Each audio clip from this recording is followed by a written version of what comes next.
Before we commence, please take note on the following housekeeping items. Restrooms can be found through the door on your right. There is a strict no smoking and no vaping policy inside this room. If you wish to do either, please step outside. We request that you kindly keep your mobile phones on silent mode. Should there be any emergency, our volunteers, identifiable by their Bursa Malaysia lanyards, will guide you. Ladies and gentlemen, you may have noticed bells placed on your chairs. These have been provided for you to participate in the official ceremony later. We encourage you to join in with enthusiasm during the moment of celebration. At the end of every session, during the Q&A segment, we kindly ask you to ring the bell to signify you have a question before proceeding to the center of the room to use the microphone. Please introduce yourself with your name before presenting your question. Upon your arrival, you might have spotted the photo booth situated outside. We invite you to capture memories of today's event by taking photos at the booth. When sharing on social media, please use the hashtags Stay Sharp, Stay Alert, Jangan Kena Scam, and Bursa Malaysia to join the conversation. With that said, thank you all for being here today. Get comfy in your seats and enjoy today's session. Salam sejahtera and a delightful morning. Yang berbahagia, Datuk Muhammad Umar Swift, Chief Executive Officer of Bursa Malaysia, our esteemed speakers, and to each and every one of you present here today. My name is Darren Lee, your MC for today's event. On behalf of Bursa Malaysia, we extend the warmest welcome to you to Ring the Bell Against Financial Fraud and Investment Scams workshop.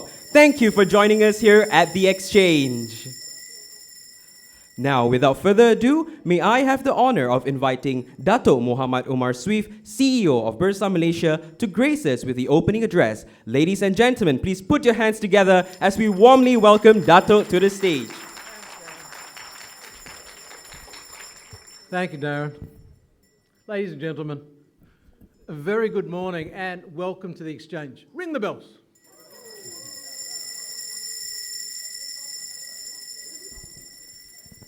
I'm very pleased to see many of you, well, could be more many, a few empty seats at the back, gathered here today for the Financial Fraud and Scams Workshop organised in conjunction with World Investor Week 2023.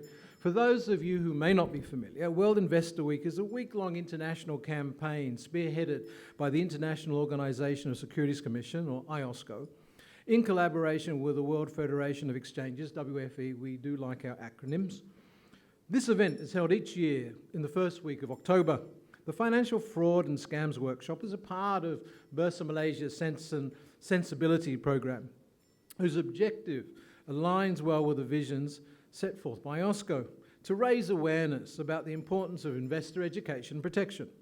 Since its inception in 2021, the Sensibility program has facilitated 109 sessions benefiting more than 16,000 individuals. This reflects our commitment to creating awareness and educating the public on financial investment literacy, with particular emphasis on addressing ever-pressing issue of financial frauds and scams. Ladies and gentlemen, financial fraud and scams have become pressing concern globally. In Malaysia, like many other countries, we've witnessed a rise in financial fraud and scams that pose significant risk to the public. As at April 2023, the National Scam Response Centre, NSRC, reported receiving over 30,000 calls since establishment of their hotline in October 2022. That makes an average call of 150 calls a day. With just 6 months, nearly 12,000 of these calls were fraud reports from victims, with total losses exceeding 100 million ringgit. Of course, these are not just frauds related to capital market. The perpetrators often use clever tricks, constantly devise new tactics to deceive unsuspecting victims. Many scams operate via social media or social platforms with an alarming number of fake profiles and sponsor ads, impersonating companies and quite often myself. Rest assured, these are fake pages. It's about education. I'm going off script. If you see me offering you free advice, do you think I would be offering you free advice? Bursa runs the market. So, Work from first principle, and this is what we're actually talking about today. We are here to equip you with knowledge. I'm not asking you to be afraid. I'm asking you to be aware. Make the right decision. That decision, we offer free education. We have Bursa Academy. We have many outreach programs. Please equip yourself so you can look at something and make a decision whether this is right for you. Does it make sense? Is it your risk appetite? There are many questions that you need to ask before you're comfortable to make that investment. But if you see a picture with my smiley face, particularly this one because it's a little bit old, you know it's fake. If I offer you buku, if I give you a WhatsApp number, and we've also seen a number of my directors, SC chairman, these are all enticed to get your personal details, to create a relationship. And they're promoting stocks, they may be promoting investment vehicles, but the underlying message is, if something is too good to be true, then it is too good to be true. We've heard of scams that offer no tax, specifically targeted, high yield. Just be mindful. Equip yourselves with knowledge. That is your protection. Do not be concerned, but be aware. Because sikit jadi bukit. And that's really why we're here. We're saving for today, we're saving for our future, we're saving for our children, because we have goals.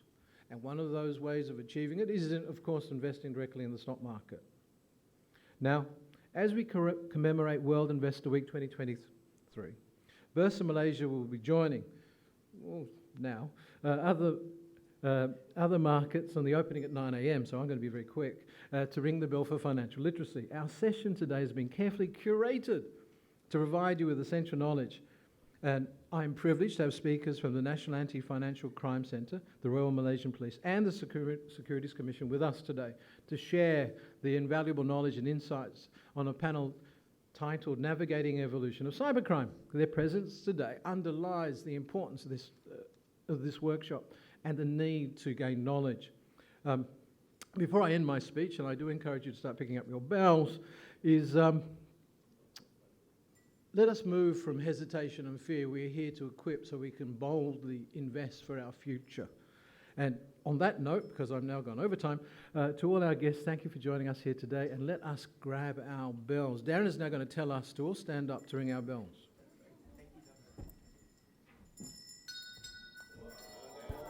Thank you, Dr. Omar, for those enlightening and heartfelt opening remarks. Now, ladies and gentlemen, may I request everyone to pick up your bell and stand up to join us in ringing the bell. Dr. Omar, may I invite you to lead us together as we ring the bell. Now, are we ready to ring the bell, ladies and gentlemen? Please join me in 10, 9, 8, 7, 6, 5, 4, 3, 2, 1, ring the bell!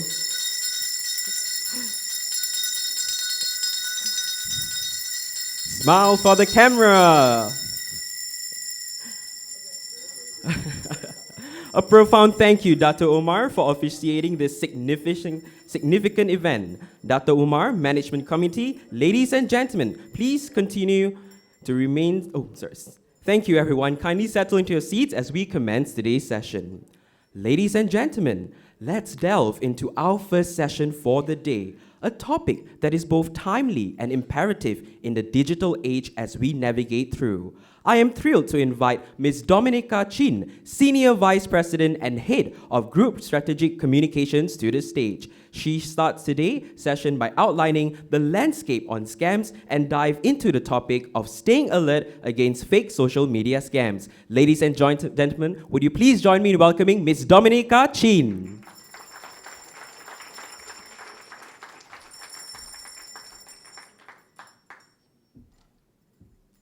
Good morning, everyone. I think I need a mic adjustment. Height adjustment, thank you. Okay. Thanks. It's so good to see everyone here today. How's everyone? Good. Excellent. So, undeniably, fraud and scams are a growing issue. So let me start by running a quick poll in the room. Okay. Now, we all have our bells. Let's use them again. Okay, let me ask you the question first. Now, how many of us either know of a family member or a colleague or a friend or someone that we just know, maybe in a neighborhood, or even perhaps ourselves, who have either encountered a scam or fallen prey to a scam? If this is you, let's ring the bell. Let's just get a sense of. Okay. I think that's basically just about 3/4 of everyone in this room. So it goes to show that basically scams are very prevalent today.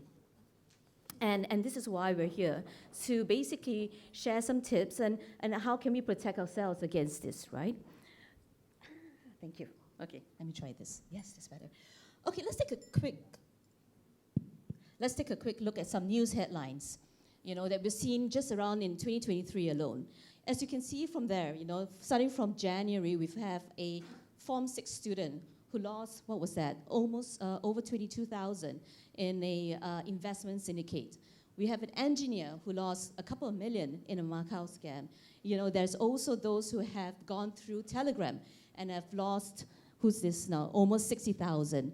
We also have a lady who lost over 217 to scammers impersonating police officers. So as you can see from the plethora of all the different sort of news headlines, and this is by no means the only news headlines, we're just taking out a few. But as you turn the pages of the newspaper every day, you would see a scam story. And that's intentional because it is to highlight that this is actually not just someone else's problems, but it's actually everyone's problem. And what we can see here, ladies and gentlemen, is that scams do not target a particular age. It does not target a particular race or demographic or profile. But really, scams are a respecter of no one. It can happen to anyone here. Let's go on to the next one. Okay. So why is this the case? This is because scams they actually target some psychological behaviors that make us vulnerable, right? Some of them are here, fear. Scammers pretending to impersonate police officers. That's very common in the Macau scams, where they will call you up and say, you've not settled your income tax bill, or you've got an outstanding warrant for you, and then they lead you through the rabbit hole, and before you know it, you end up parting with your money. Sometimes ignorance, we come across something that we're not too sure about, but it sounds really good, but let's just get into it so we don't do enough research. So that's when they play on our ignorance to basically dupe us. Gullibility, there is also those who, unfortunately, and we just saw this yesterday, who read the headlines of the lady who found out that her boyfriend was a con man while she was in, I think, holiday with him in Cherating. Yes. So those are the love scams that do happen. So they prey on, our emotions. And that's happened because we are all humans, so we are all vulnerable to, when someone approaches us and tries to be nice and they strike a conversation or a relationship with us.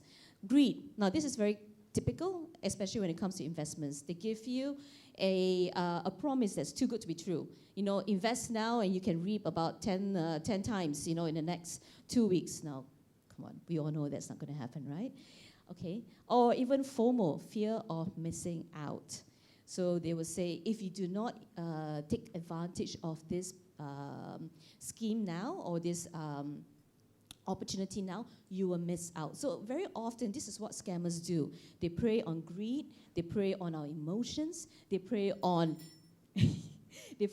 basically saying, if you do not take action now, effectively what they're trying to do is not give you time to think, to research, because they just want you to make an impulse buy. Okay. So let me just also share with you again that scams can happen anytime because it comes in all forms and fashions, right? I too was a victim of a scam encounter. It was Macau. For me, it was the Macau scam. This was back in 2017, 2018. I remember I was working. It was in Bursa. I was somewhere else. And I got a call from my mobile phone. Someone calls me, says, are you Cik Dominica? Yes, I am. Are you, this is your address. This is your IC. Yeah, yes. What is this? He says, you have an unclaimed package in Alo Star. I'm a KL girl. I don't go up north. I haven't gone up north for a long time. So immediately I went, nah, this is a scam. It can't be happening, you know?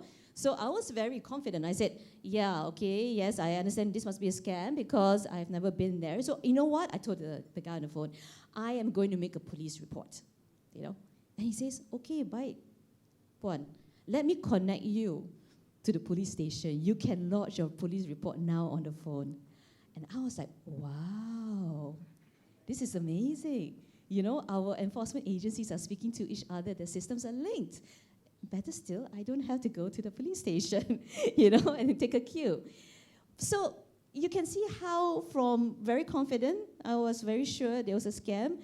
And, you know, sooner or later, basically, I was on the phone with them for 45 minutes. Yes, yes, yes. Yeah, I went around the rabbit hole. But, you know, thank goodness I was one of the lucky ones. I woke up and I realized that, you know, this is a scam, and I trusted my instincts, and I ended the call. But what I'm trying to say, ladies and gentlemen, is do not think it will happen to someone else. It can happen to any one of us at any time, okay? So now, are scams just a Malaysian thing? No, they're not. Just wanted to show this, that is also a global concern. In a report done back in 2022, as you can see the source there, about over 55 billion was lost. And this was just based on 293 million scams that were reported, which, if you think of it from a quantum perspective, is about 3.6 of the global population that have been touched. But this is just reported numbers, ladies and gentlemen. I'm sure the highest are the numbers are much higher than this. But what's interesting is we see from a global trend is that online scams are emerging as one of the rising cybersecurity cases.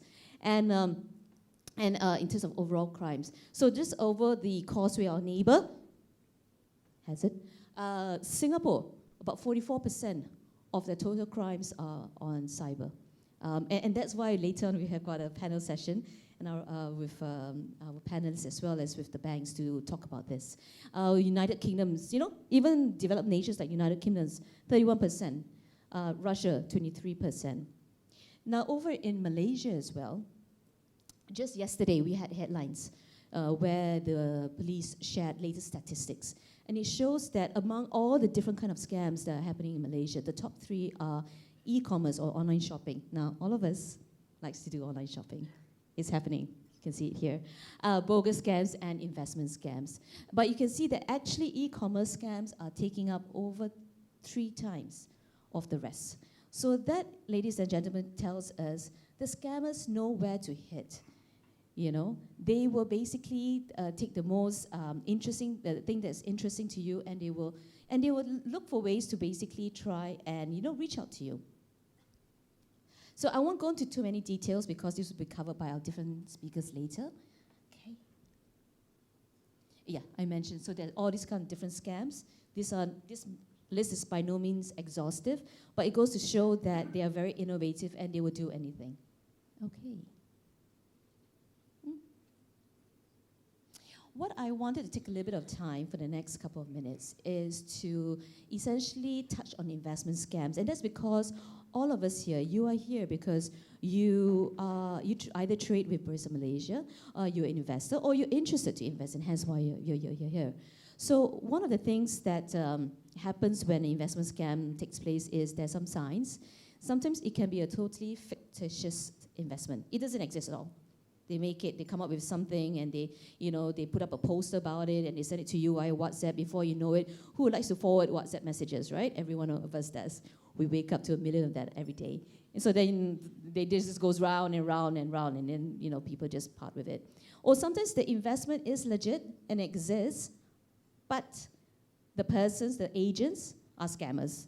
And they basically infiltrate, and they put themselves in between the legit scheme and you, the investor, and they take your money when you make your deposits.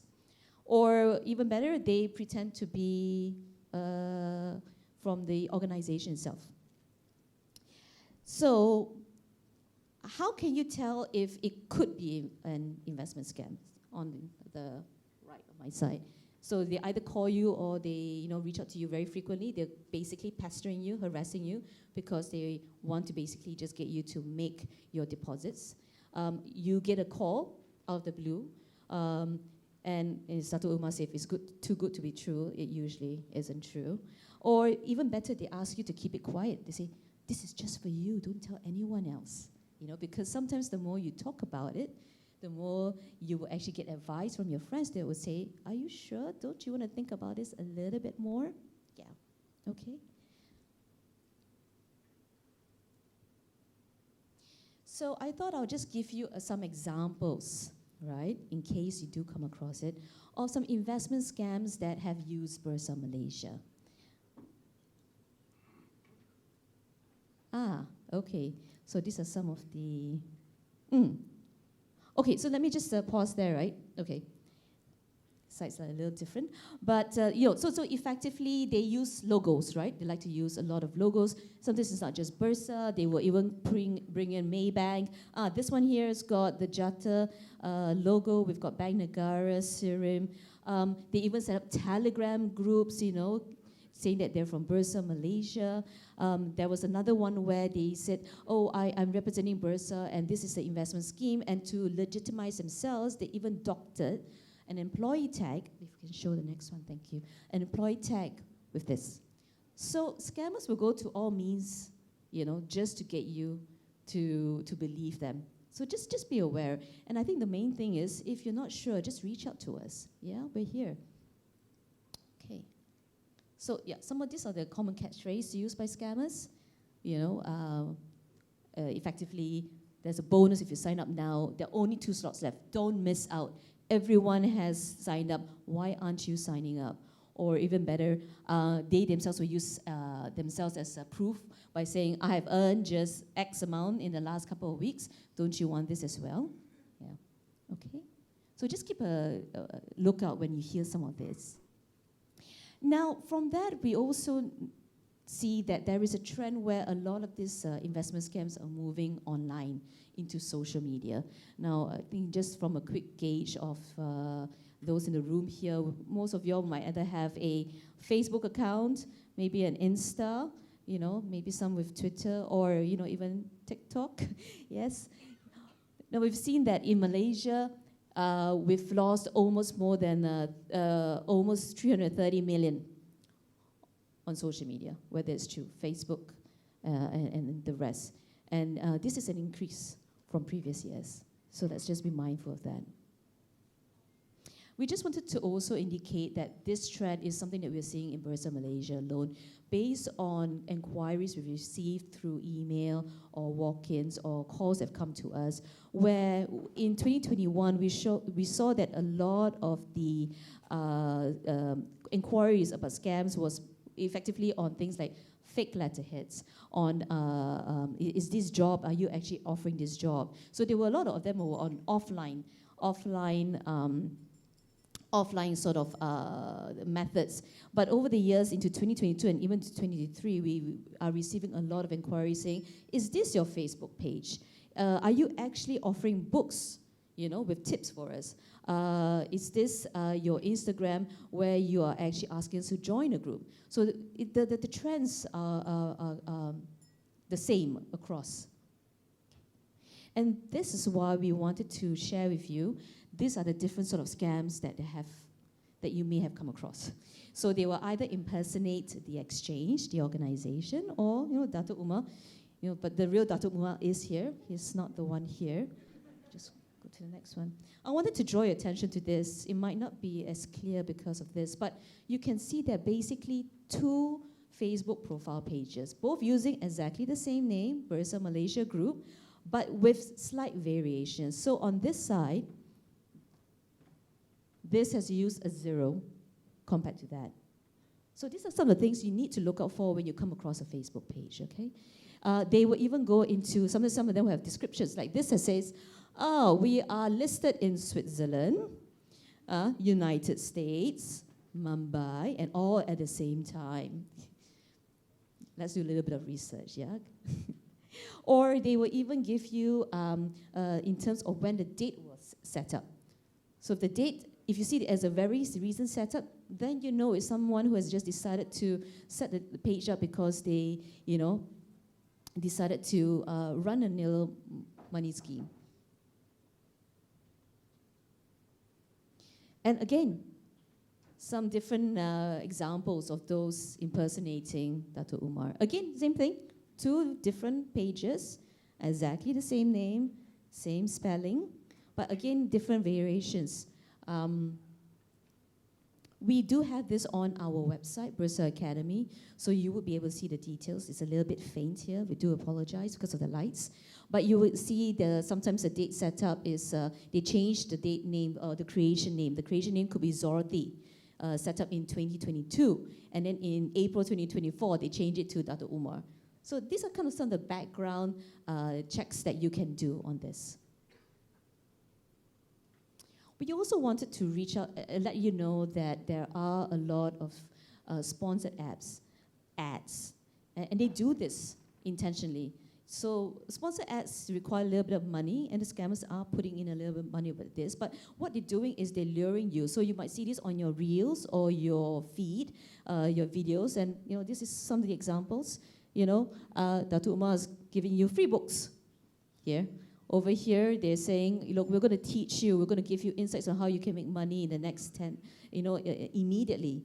Or down there, they like to also sometimes do a couple of different logos where they've got Bursa here and Kinokuniya, right? But effectively, what they're doing, if you head on to the next one, is that they're really asking you to do 3 things. They're just trying to lure you in because they want you to either connect with them.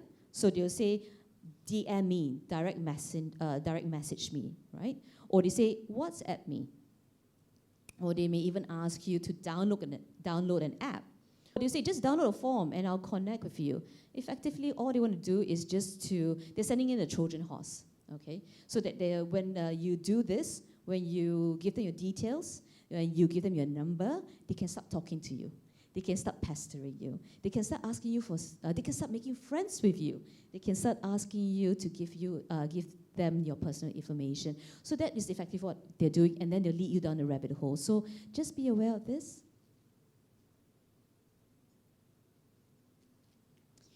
So just to again give you some more tips on some of the red flags on social media. As I mentioned, the profile handle, check their name, and as well as the URL. You can see if the link doesn't look, if you had come across a Bursa Malaysia page and it says www.facebook.com/cherating is now, then you know that's not Bursa Malaysia, right? Followers, it can vary. It can be either very low or very high, but usually those that are very odd numbers, those are the ones that stick out. Most times because they're just milking all this, they don't really pay attention to the spelling or the typo, so just keep a lookout for that. Timeline activity, usually if it's an authentic page, it would have a lot of posts, there will be a lot of interactions. Usually a lot of them don't have any posts on it. The account content is also questionable, or they will even come up to you and start giving you unsolicited offers. So we thought this might actually help the next time you open a Facebook page, a step-by-step, because we've been talking about red flags, right? But how do you actually do it? So we came up with a step-by-step guide. You might want to maybe take out your phones now and start logging onto a Facebook page, just pick up one and just follow me as I walk through this. But very often, if it's a organization, or it would have a verified tick. Not always, because sometimes the platform providers, they do charge a fee for this. But these are one of the indications for a organization. They would have a tick. So if it's not there, just keep a lookout for it, okay? Review the page location, like the other one you saw that it was, headquartered in Switzerland and Mumbai, right? So look at where you can get this from the About. There's a little tab there, and you can actually see where the page is set up. And as well as sometimes they might give a description. I mentioned this earlier, sometimes they change the page name. So when you change the page names, you know that. Because for example, your own personal Facebook page, how many of you changed your page name? Hardly ever, right? Yeah. So effectively, ladies and gentlemen, what we're saying is the scams can come in all forms and fashions. But the main thing is just to be alert and just to be aware and never divulge your personal information. Protect it, you know? Yeah. And in case any of you all need to know, these are our official social media accounts. You can find this on the Bursa Academy website and the Bursa Malaysia. So this is it. And this is how the real Bursa Malaysia Facebook page looks like. Okay. So we've got everything except, just to let you know, we are on all social channels except for TikTok. Yeah. So now what do you do? Next step. What do you do if you could have encountered or fallen prey to a scam? Number one, we have our frontline, Bursa to You. We are here, they're actually downstairs at the lower ground floor. You can walk in, you can call, you can email, okay? And what we need, if we could just switch back, KY, thanks. Yeah. If you do encounter a scam, it would help us if you could take a snapshot of the page as well as the URL link, you know? Because with that, we can actually share that with the social providers like Meta, Insta, for them to take it down. So just to let you know, there was a time when we were inundated with so many, we can't even keep count of these impersonations. But so we did work with the different providers. And today, I think if you try to look for some fake Bursa Malaysia pages, you may not see them. But you know, it's just a matter of time. Sometimes they may pop back up. So let's just all be very, very mindful. So Bursa to You, we are here. Come and connect with us. If you're in doubt, always check with us first. That's what we say. Securities Commission. Now, they too have a very comprehensive site, and Jawahar will talk about it more later. But you can go to their website, and they will have a SE Investor Alert list. So that list will actually list out all the questionable entities or individuals that are under investigation. So before you invest, always check that list. They also have another separate list of those who are actually licensed. So again, you have a lot of checks and balances that you can refer to. They also have a list of recognized market operators and fintech players. So that's with the Securities Commission. Next one. And if you've come across one, even if you've not lost money, call 997. Make that your, not 999, but 997. So that goes to the National Scam Response Center. And of course, always lodge a police report with your nearest police station. Now, in all that, I need to leave you a parting note. You know, I've been giving a little bit of a doomsday, what to do, be careful, this and that. But really, at the end of the day, we have a lot of information and materials, you know, available. Bursa Malaysia, if you go to bursamalaysia.com, you'll see our main website. We've got an education portal, Bursa Marketplace, which teaches you how to invest. There's even some simulations that will guide you through. And our education portal is under Bursa Academy. The link is there. And this is a site rich with materials from articles to webinars to videos, really all there to equip you on your investing journey.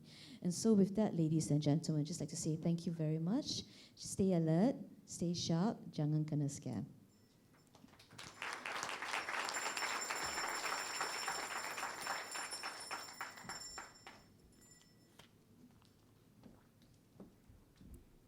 Thank you, Ms. Dominica, for the insightful presentation.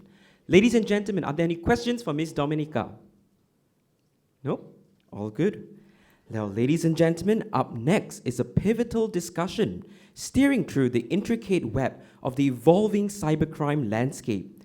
It is now my distinct pleasure to introduce our esteemed panelists and moderator, each bringing with them a wealth of knowledge and expertise in this domain. So, ladies and gentlemen, please join me in extending a warm welcome to Tuan Kamal Baharin bin Omar, Deputy Director General, National Anti-Financial Crime Center, Tuan Madhavan Nair, Superintendent of Police, Cyber and Multimedia Investigation Division, Encik Jawahar Ali Ameer Ali, General Manager, Consumer and Investor Office of Securities Commission, and Ms. A. Deepa, Senior Vice President and Head of Education, Investor Development, Bursa Malaysia, as they grace the stage and take their respective seats for the session titled Navigating the Evolution of Cybercrime. Over to you, Ms. Deepa. Thank you, Darren. Good morning, ladies and gentlemen. As mentioned by Darren, my name is Deepa, and I am the moderator of today's session. As you have heard from my CEO and Dominica, financial fraud and scams have gained pervasiveness. This crime continues to rise with increased amount of money being lost by innocent victims. So as part of the workshop today, we have included this panel session so that we can discuss the key areas and concern. Today we have with us Tuan Kamal Baharin, Tuan Madhavan Nair, and Encik Jawahar Ali. Esteemed panelists, can I get you to introduce yourselves briefly? Thank you. Okay, Bismillahirrahmanirrahim. Assalamualaikum warahmatullahi wabarakatuh. A very good morning. Salam Madani. Kamal Baharin bin Omar, Deputy Director General of National Anti-Financial Crime Center. I'm the officer from AGC, Attorney General Chambers, formerly head of AMLA unit. So that's my post, the last post before I came to NSCC. And basically, because just now we introduced the NSRC, so NFCC, Bank Negara, Police, PDRM, and also MCMC. We work together, the four departments, combine together, we work on the NSRC. Hopefully we can discuss or brief little bit about NSRC, how it works, and how 997 basically can assist us all. Thank you. Yeah, good morning, ladies and gentlemen. I am Superintendent Madhavan Unikrishnan from Commercial Crime Investigation Department, Cyber and Multimedia Crime Investigation Division. And my post is as Assistant Director, Internet, Computer, Intellectual Property, and Optical Disc Crime. So basically, in Royal Malaysia Police, we have about 10 departments, and now in talk of the country is about scams. So our department, especially Cyber and Multimedia Crime Investigation Department, is working together with, especially as Tuan Kamal Baharin said, with NSRC, NFCC, and all the stakeholders to do some betterment in a way, what they call it, preventing the continuous uprising crime, especially online scam cases. Thank you. Thank you. Jawahar? Good morning, everyone. My name is Jawahar. I'm the General Manager from the Consumer and Investor Office from the Securities Commission Malaysia. My department is primarily tasked to receive, inquiries and public complaints, and we can be considered as the first responder. Whenever we receive something, we will take the immediate interventions, like putting them on the alert list and whatnot. And if something merits for it to be escalated to our enforcement division, then we'll do it accordingly. So that would be just a short introduction of what we do. Over to you. Thank you, Jawahar. Adaptation of digitization by Malaysians, especially for payment transactions, has grown rapidly in recent years. The downside of this has, however, opened up the doors for cyber criminals to explore sophisticated offences against unsuspecting online users. Tuan Kamal, may I invite you to share your view in this space? Okay, thank you. Suspected users. I'm sorry, Tuan Kamal. Yes. I meant Tuan Madhavan. I'm so sorry. Okay. Sorry. Tuan Madhavan, please share your view. Yeah, before that, actually, Too many Tuan. I'm really honored to be here. And this event is called what? Financial Frauds and Scam Workshop. The tagline is stay sharp and stay alert. Jangan kena scam. So hope this event to be great success to everyone in this room, and also is if it's any live show, then wish this show also benefit to them. And to talk about digitalization, it doesn't happen now actually. Since 1996, back then the Prime Minister has launched ICT in our country. So that's when our division, Cyber and Multimedia Crime, was established. And also few other agencies, for example, MCMC, all those departments was established. And during that time itself, government and commercial portals offering everything on digital platforms, administration, interaction, communication, and it has moved rapidly to cater every need of every citizen of Malaysia. Following closely behind the rapid ICT development, we also engaged with some related risks have emerged and also evolved in almost every aspect. Of course, it has made significant contribution towards connectivity and knowledge sharing. In the past few years, I think we can go to this slides, okay? The significant increase in number of cybercrime cases globally, with cybercriminals targeting individuals, businesses, and governments alike. And when talking about cybercrime, there are two categories of these. One is cyber-related crimes, and another one is cyber-enabled crime. So what we are talking about is scam. Okay, cyber-related crimes are back then happened traditionally, and now it is happening online. For example, we're talking about telecommunication fraud, e-commerce fraud. All these are cyber-related crimes. Whereas cyber-enabled crime is talking about phishing emails, hacking, data leakage, ransomware, unauthorized access to your computer. All these are cyber-enabled crime.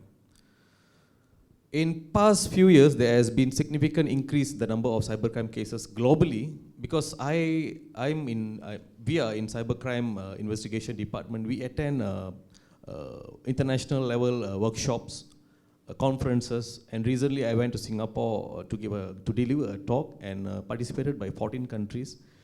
It's not only in Malaysia, globally it's uprising. That is the trend globally. And cases related to phishing, fraud, scam have risen tremendously as well, taking advantage of the shift towards remote working, especially when we start to work from home. That is a new term. We call it after COVID. Work from home it's a very common situation in Malaysia, and I think in Bursa also, I think you all implemented this kind of trend.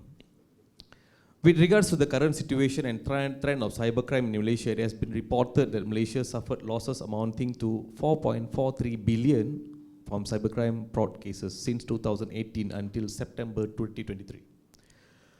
Yeah, as you can see, there are 6 types of scams that I highlighted. These are the most uptrending. Telecommunication fraud, as Ms. Dominica said just now. Famous term we are using in Malaysia is Macau scam. All right? And second is e-financial fraud. For example, business email compromise. If you guys have ever heard about this, business email compromise is like you are doing business with some parties, some companies for past 10 years. Suddenly you receive an email, goods are already sent, but please, we have a problem with the email system or control system. You have to bang in this amount to another account. So as explained just now, you will see slight changes. At a glance, you won't realize anything in the email. So almost similar, 99% will be similar, as she said just now, Ms. Dominica, right? She said just now, 0 and O. So this will be the difference. And you also like with the given details, you will bang into these accounts, and the people, the company that send the goods to you, they will still asking for payment. So this is BEC. And other than that, financial crime is including ransomware, data leakage cases, as I mentioned just now. And number 3 is about love scam. Yes, we have seen just now love scam. Maybe I can share some thoughts here.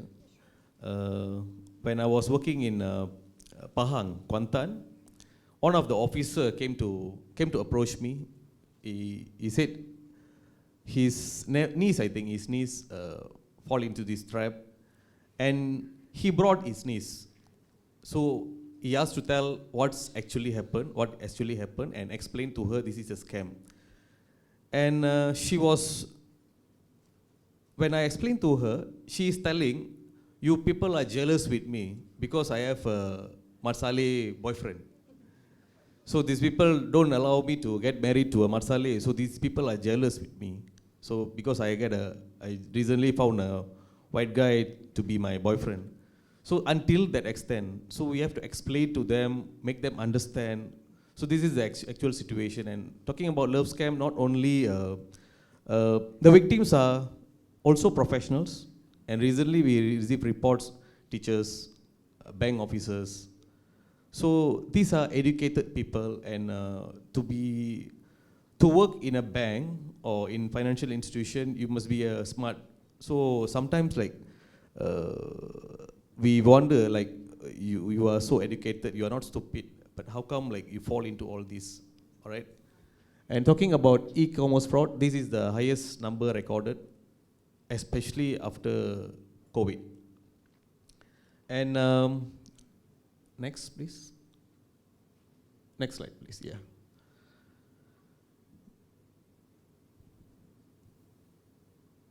So, according to the statistic showed as in the display, cybercrime cases were reported from 2018 until September 23, with 25,921 cybercrime cases committed from January till September 2023. For the year 2023 till now, the cybercrime trend in Malaysia shows that e-commerce fraud topped the chart with 8867 cases, followed by telecommunication fraud and also investment scam cases. And now we look at the figure. Next, please. Yeah. Commercial crime cases.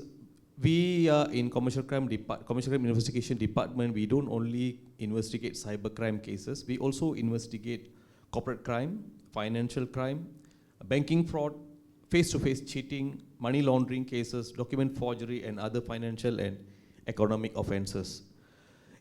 Look at the figure. In 2018, only 40% cases are online scam cases out of 25,610 reported cases that year throughout Malaysia for commercial crime cases. So the green is overall commercial crime cases, including corporate crime, other financial crimes. But the red line is actually only cybercrime. 2018 contributed only 40%, and 2022 and 2023, it went up to 61%. So if this has to continue, I think in another 5 years, it may increase to 90% maybe. So online scam or fraud cases, it is crime that affect everyone. Fraud is now the most commonly experienced crime in our country, and it's growing rapidly, impacting victims not only financially but also causing some untold distresses, so those affected. It's high time to realize everyone's responsibility. To combat this growing issue, various and multi-kind of approach is needed, much needed, from every individual, every sectors, no matter public or private. And only through collective effort, I believe that there's a hope to curb these online scams and to build secure digital space for everyone. Yeah, thank you. Thank you very much, Tuan Madhavan. That was very enlightening indeed.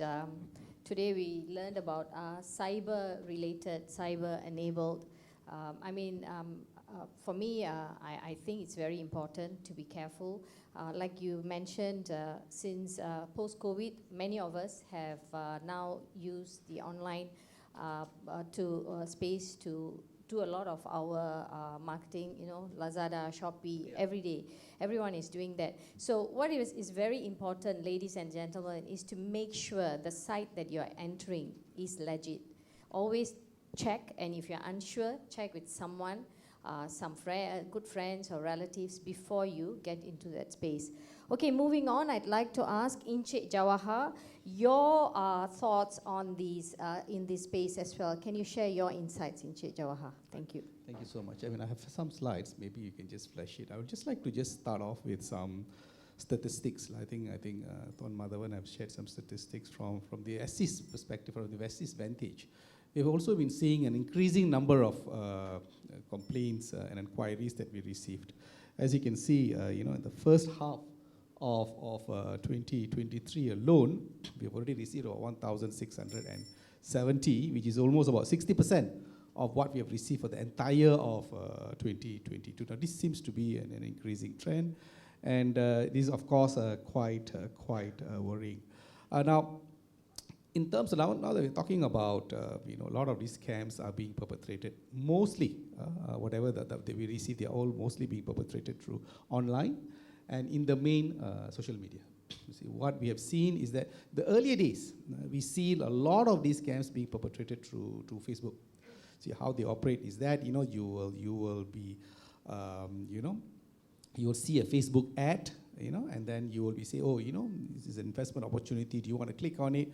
And then when you click on it, then you'll be directed, to communicate or to text with a scammer on the other side, and you will then be lured into investing money, and more often than not, the money will be asked to be deposited into a mule bank account.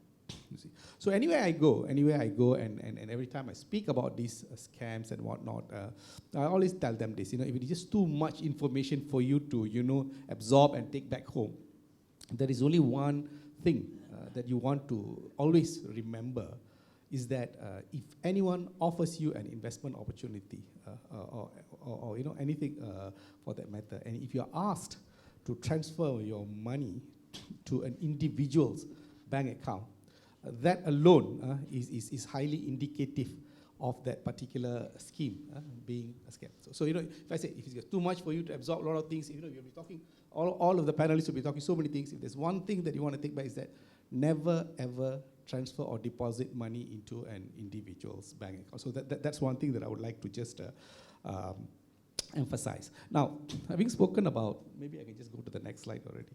See, a lot of the things that earlier part, as I've said, we used to see a lot of these scams being perpetrated through Facebook and whatnot. But of late, what we see is that a lot or most of these scams that we see is being carried out through this, what they call Telegram.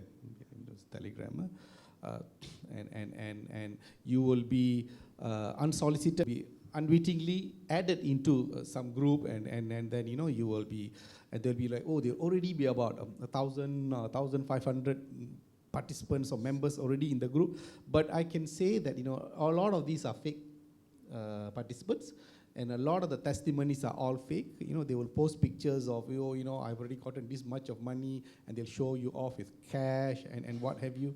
These are all fake. So what we have seen is that the evolution from Facebook to Telegram, and again similar MO. Then once they hook you, then they will take you offline, DM you, and then they will convince you again to part your money into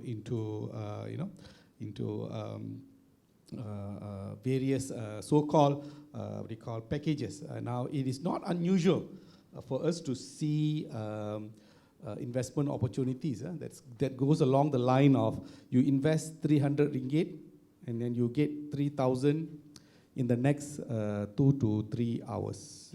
And as ludicrous as they may sound, but those are the type of scams that our poor members of the public are falling for, you see. And as some of the, I echo back somewhat what Ms. Dom has said earlier. These are all the pressures that the public are feeling. They play with your emotions. You may be financially distressed. This also you may be tempted to try. They say, oh, it's only 300 ringgit. I'll be getting 3,000 ringgit and whatnot. So once you're hooked to that already, then they will just say, oh, in order for you to withdraw. They say, oh, in fact, you've not just made 3,000, you've actually made 10,000. Wow, it's your luck today, But in order for you to withdraw that 10,000, you just need to pay an administrative fee of 2,000 ringgit, in order for you to get that. And it goes on and on until such time that you realize that you have been duped. So a lot of these things, they use, as I've said, mule bank accounts. But what we have seen recently is that, talking about evolution of this cyber crime and whatnot, what we have seen is that a scam where they will ask the potential victim to open up an account with a digital asset exchange. You're familiar with the digital asset exchange, those that we can trade cryptocurrencies and whatnot. So they will say that, oh, there is this enforcement opportunity, but you can only trade in cryptocurrency. So I will teach you how to open up an account with we have got, and they will ask you to open up an account with legitimate exchanges. We have got 4 registered digital asset exchanges in Malaysia, so they'll ask you to open it. I'll give you an example. Say Luno, they're one of the more leading digital asset exchanges. So go and open up an account with Luno, and then you will then buy cryptocurrency through that platform, say Bitcoin typically, and then transfer that Bitcoin to a wallet of the scammer, or a mule account of the scammer. Now, and then of course that's how this whole thing works. Now, why? When we see this MO, it dawns upon us now. Look, what the scammers have come to realize is that the banks and many of them, the authorities are aware of these mule bank accounts. So we have to evolve. So what they have evolved now is from the use of mule bank accounts to use of digital assets or cryptocurrency. So so if you have been asked to open up an account and so why this sounds legit to you? Say I'm actually opening up an account with a legitimate digital asset exchange. I'm not opening up into some, but still that's how the scam is. So they're evolving from mule bank account to now. That's number one. Number two is that what we have seen is that they don't just say, oh, you labo dalam saham, you labo dalam forex, and what have you. They have now evolved or improvised to include the love scam and also the job scam elements in it. I'll give you an example of how the love scam thingy works. Contrary to what Madhavan have said, not just Mat Saleh's. If a young lady were to see a profile picture with Mr. Madhavan, I'm sure she'll also be equally excited. Thank God. Okay. Now, so Take how it that, as a compliment. So how that works is that you will be of course you will be in communication with someone on the other side with a nice profile picture of soldier with a uniform and whatnot, and then the poor victim will be lured into it. And typically what we see is that I'm going to send you a parcel, I just need some small amount of money for you to clear the customs and whatnot. It doesn't happen that way. So what we have seen from the assist vantage is that they are asking the victim then to say that, oh, we have got this very interesting investment opportunity where you have to go and open up an account in this platform. Now, a lot of these platforms are fake platforms. They are non-existent, so they're just designed for you to give an illusion of legitimacy, but they are in fact non-existent. So then they'll be asked to lure. So the love scam will be then use it as a front for them to for investment opportunities. That's what we see. And another one that we've seen is a job scam. So the job scam is that it starts off by saying is that, hey, do you want to make some extra money by the side? All you have to do is you can make about 50, 100 ringgit a day, and all you need to do is you just need to go and like or share certain social media pages. So if you like and you review, you post a review. If you like, if you share, you will get about 10 ringgit per posting or 5 ringgit per posting. And what we notice is that these guys have got, these scammers have got a bit of, we can call them petty cash, they transfer the money to the victim. So the victim will end up getting about 50 ringgit, 60 ringgit. So when you receive that amount of money, it's a small amount of money. When you receive the money, you go, hey, this works, man. I can actually make money out of this. So then the scammer will then move on to the next step and say, okay, now, this 50, 60 ringgit is pittance. Come on, guys. I've got another investment opportunity. It is an investment opportunity where if you invest in it, then you can make more money. You can make thousands and 20,000, 30,000. And that's where they lure you into, similar to the love scam just now, to open up an account into some non-existent website and whatnot, ask you to transfer money into mule bank accounts, and that's how they operate. So the job scam is kind of interesting because they actually make a bit of a payout upfront. Make a bit of a payout upfront, then to lure the victim. So there are some that become aware even before they invest. They've already made the 50, 60 ringgit. They will exit. So these are the new features and the new MOs, if I may, that we are seeing of late. Over to you. Just to add on the investment scam, I think last year we arrested some syndicates, and normally for investment scam cases, the early birds will get some good returns, beautiful amount. Okay, in order to get your returns, the syndicate asks these victims to make a video and publish. Yes. So make a video saying that this investment company is very good. I just got back my whatever return they promised, and please invest with these guys. So it's kind of videos. So once this syndicate receive this kind of videos, this is their marketing strategy. So they will pull in more victims into that. Yeah, just wanted to share that. Thank you. Thank you. Thanks for sharing your thoughts on this, Jawahar, and about the video. As you've heard, scammers, they get more and more creative as the days go by, They front it, like what Jawahar mentioned, front it with a love scam or job scam to lure you to part with your money in investment. And the video is an interesting one. Let's say I've made money. I would be happily making a video and saying that, yes, I invested 3,000 and I got 1,000 within a month. You see, it is a story, a true story that I'm telling. However, the real thing behind it is engineered by the scammers. Okay, as we move on to our second question, there has been a significant rise in cybercrime, and the amount of money lost by victims is really alarming. Many Malaysians with online banking facilities are concerned about cybercrime.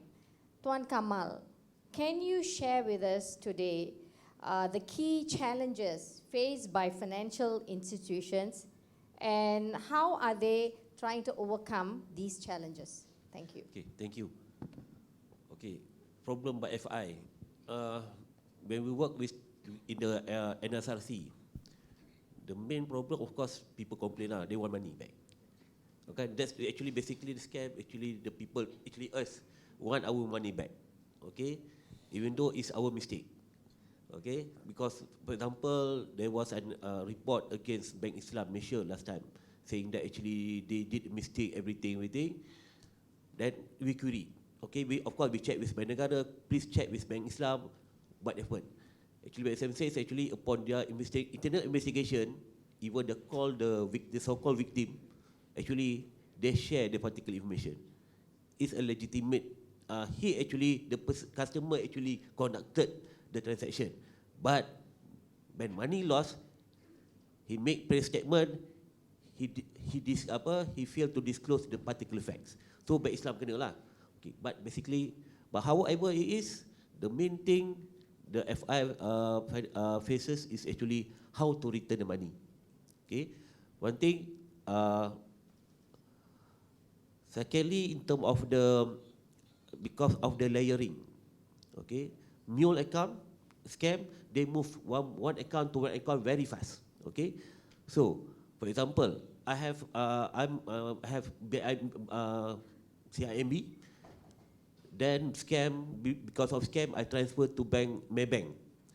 Okay, as far as I'm concerned, CIMB and Maybank.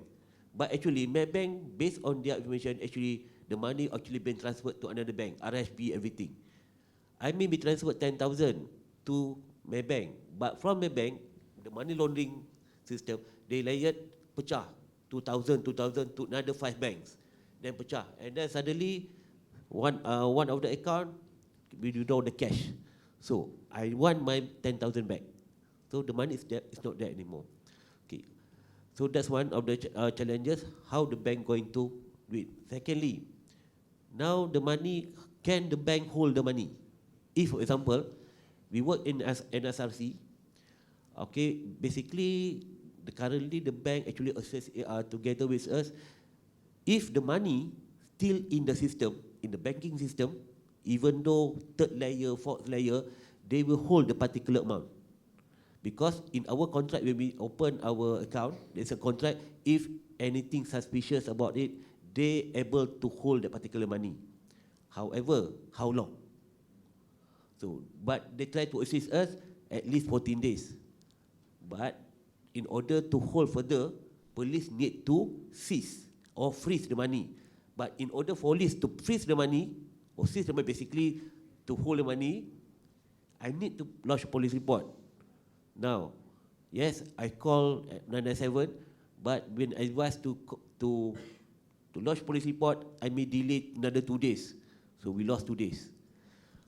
Some, for example, so in case unless I lodge police report, the police will not able to seize the money officially based on law under CPC. Currently, police able to seize it under section 435 of CPC because money laundering investigation has yet to open. This different thing. Okay, that's one thing. That's one of the challenges. Remember, the first layer, second layer, third layer, the mule. So the moment the third layer, the bank also hold the money, the complainant will come, the account holder will come to the bank, why you freeze my account? I don't know anything, everything. We have cases in Cebu, the customer went to the bank, hentak meja, everything. There's another case, bringing lawyers, try to force the bank to release. But the bank said, no, not going to release at least 14 days. But still, the police report yet to come. That's an issue. So that's the most one of the challenges that the bank did. Okay, when we start our NSIC, we have discussion with the bank. Actually, from October last year, I believe we realized actually the bank is more stricter in terms of the system. For example, I have CIMB bank. Now, in order for me to do the internet transaction, I have to there's another application. I say, okay, there's another application. This thing, I can transfer only 100 ringgit, everything. So actually we complain first. But then we realize actually the complaint is usually from us. So the bank make a stricter rule in order to secure and actually to verify whether that particular person is a legitimate person, account holder, and the transfer is legitimate. Then the bank also introduced the kill switch whatsoever, lot of things, starting from October last year, a lot of things to do. But that's the impact of the engagement with banks. And of course, Deputy Governor General made announcement last year, we're going to have a portal on scam portal, everything, together with the bank and others. So the bank is doing, based on our discussion with the bank is doing their best in order to secure, at least to secure the money. However, what is important is actually us, not to fall scam. Jangan kena scam. Because if kalau we don't fall the scam, life is quite easy lah for all of us. Okay. Okay, so it's not very difficult, but we doing our best as what expected from people, and we try as much as possible together with the bank to return the money. But the delay, because of the legal requirement, everything, we need to make sure that the money actually returned to the person. But we will not, if the public here, and I said, okay, one caveat, NSRC will not promise to return the money. Okay, suddenly because we know moment we promise, they say, no, NSRC make a promise, the Deputy Director General of NFCC says, yes, we make promise. No, we're not going to make any promise, but we try our best. If the money is still there, if there is a clear case, clear fact, the money belonging to the particular person, we try to return it. Yes, we have returned it sums in the process, because of the process, legal process. Okay, thank you. Thank you, Tuan Kamal. That was really interesting sharing. Yeah, as a bank user, if I have an account, and of course I get irritated, but you know, the audience here, sometimes when we get cheated by scammers, we are embarrassed, right? And more often than not, we think that, oh, forget it, I've lost the money, no point making a police report. Am I right? Please don't do that. Make a police report. It is very useful because, for them to act on it, it makes it easier for them to act on it. I must say that I have a Maybank account, and when you put people on your favorite list, the money, if I transfer every month or, whenever I want to transfer, it goes through because I've got them under my favorite. But of late, I realized that even on the favorite list, I need to approve on my phone. It goes through my phone for me to. So then I realized the bank, what they're trying to do is help us protect our money. Of course, it is an extra step or two, but we must thank the bank for trying to help us protect our money. Next, Tuan Madhavan, would you like to share some insight on that question? Thank you. When talking about online or scam cases, when a victim lodge a police report to police report in any station or commercial crime divisions, only lead or the information shared by the victims are two things. One is account number, another one is phone number. So because everything is happening virtually, so these are the two informations provided by victims. And regarding these challenges faced by financial FIs on the mule accounts, okay, because most of the cases, the mules themselves voluntarily go and open up the account and share these informations to the bank, to the syndicates. So challenges faced by FIs, especially on the mule accounts, is evolving scam tactics.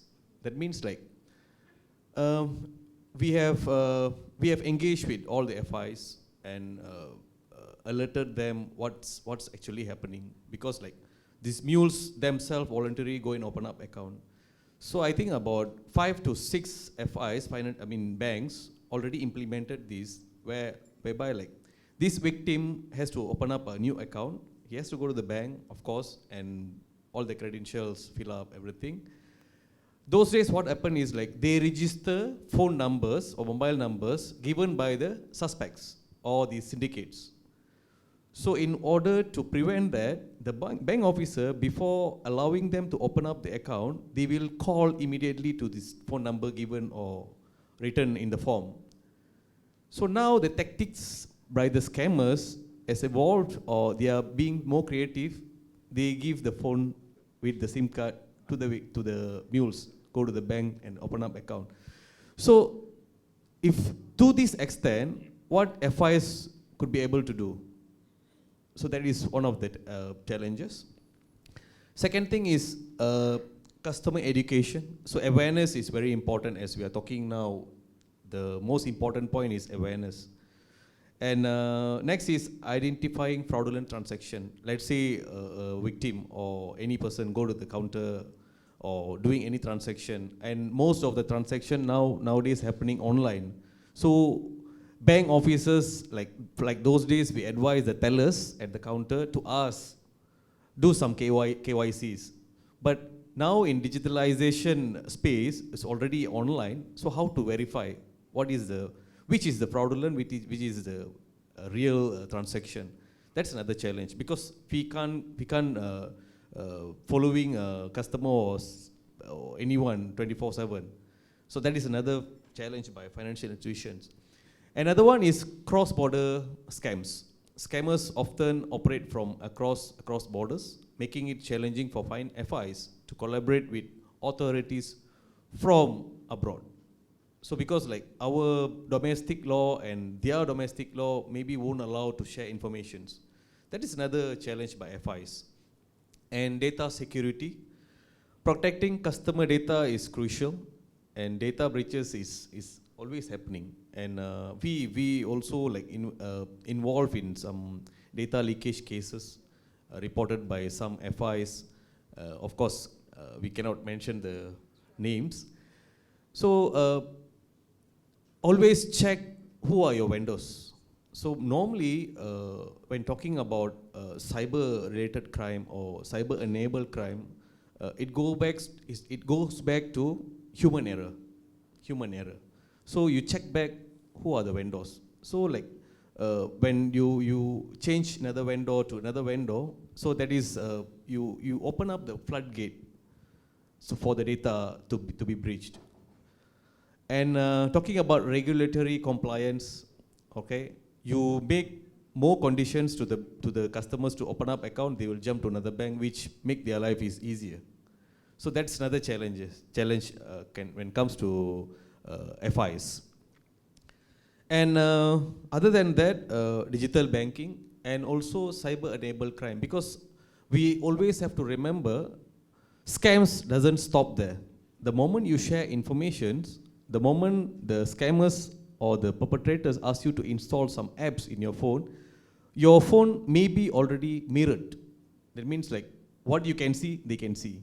It's already hacking another level of it. And as I said, most of the cases happen because of social engineering. Social engineering is a process. So there are four steps into it.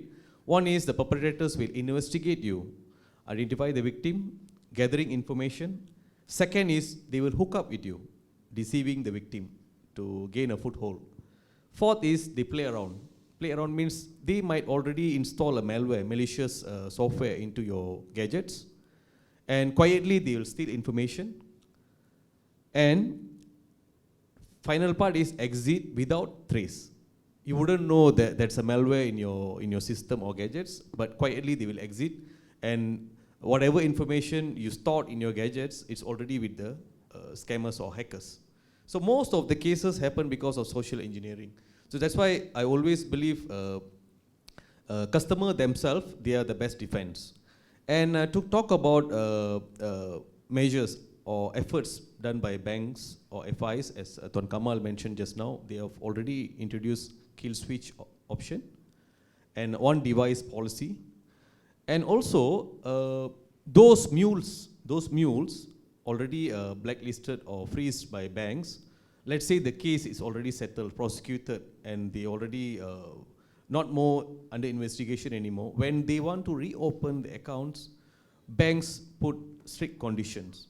For example, they only can do transaction through counter, right? And they won't allow you to open online accounts. They won't provide you ATM cards. These are the strict rules or conditions given by the banks to make sure these mules don't being trapped again, right? I think that's just sharing about these FIs and efforts made by them. Yeah, thank you. Thank you, Tuan Madhavan. Today, thank you. We always blame the financial institution that they put in a lot of steps for us, make our life as users, bank users, very difficult. But actually, like what you shared, they are doing their job. As I move on to the next question, Semak Mule has been established more than 4 years ago for us users to identify the authenticity of a particular bank account or phone number.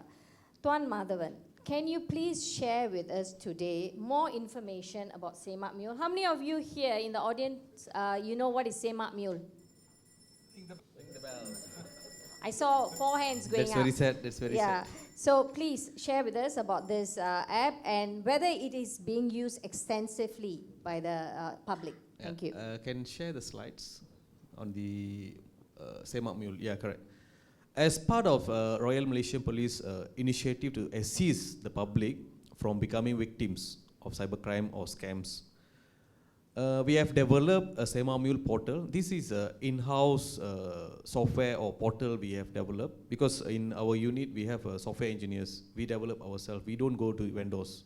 We keep our servers in a particular place. We cannot say where, of course. And Semak Mule portal and also mobile application which enables the public to make preliminary checks on the bank accounts and phone numbers before they make any transactions.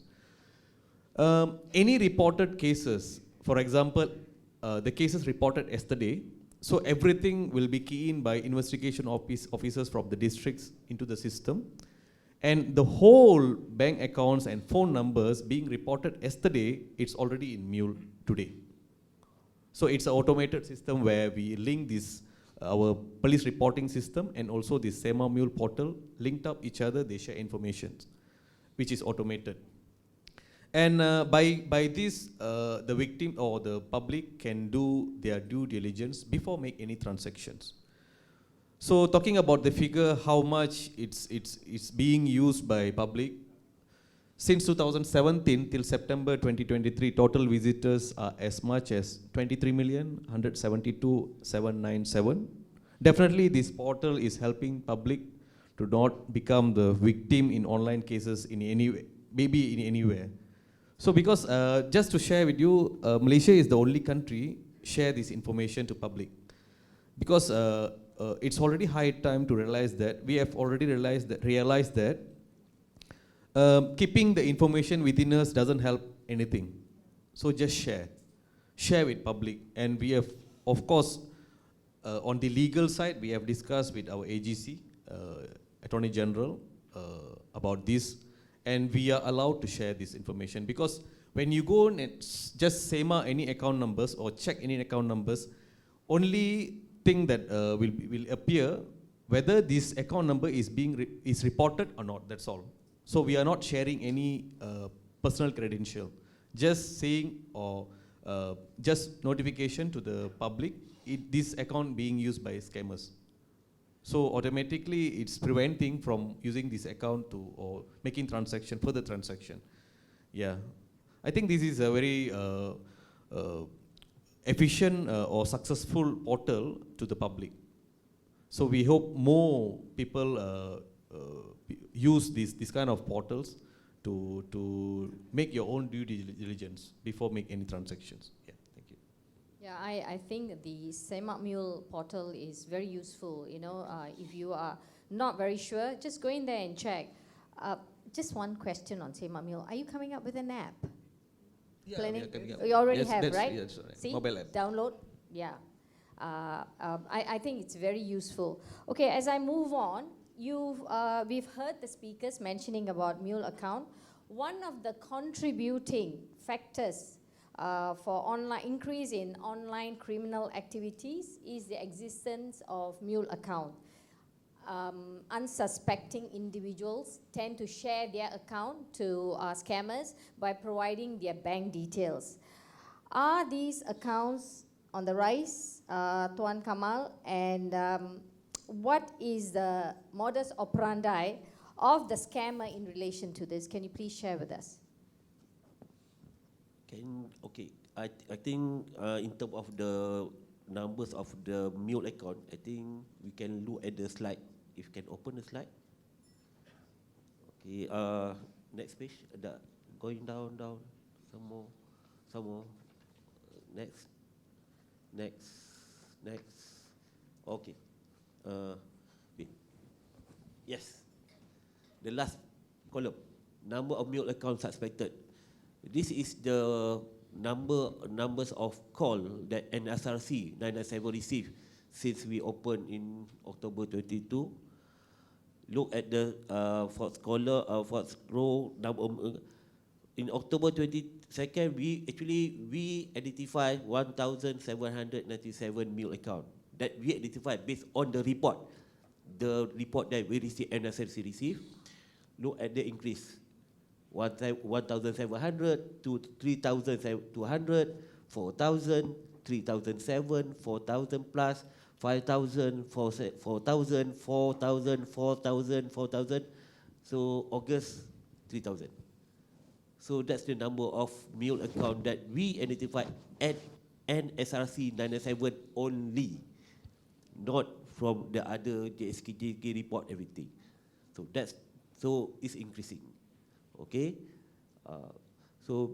That's because that, even though the current MO Jawahar said just now, they shift to the Bitcoin everything, but still it being used to, and we are still identifying it in the process. So people still allow their account to be used as a mule.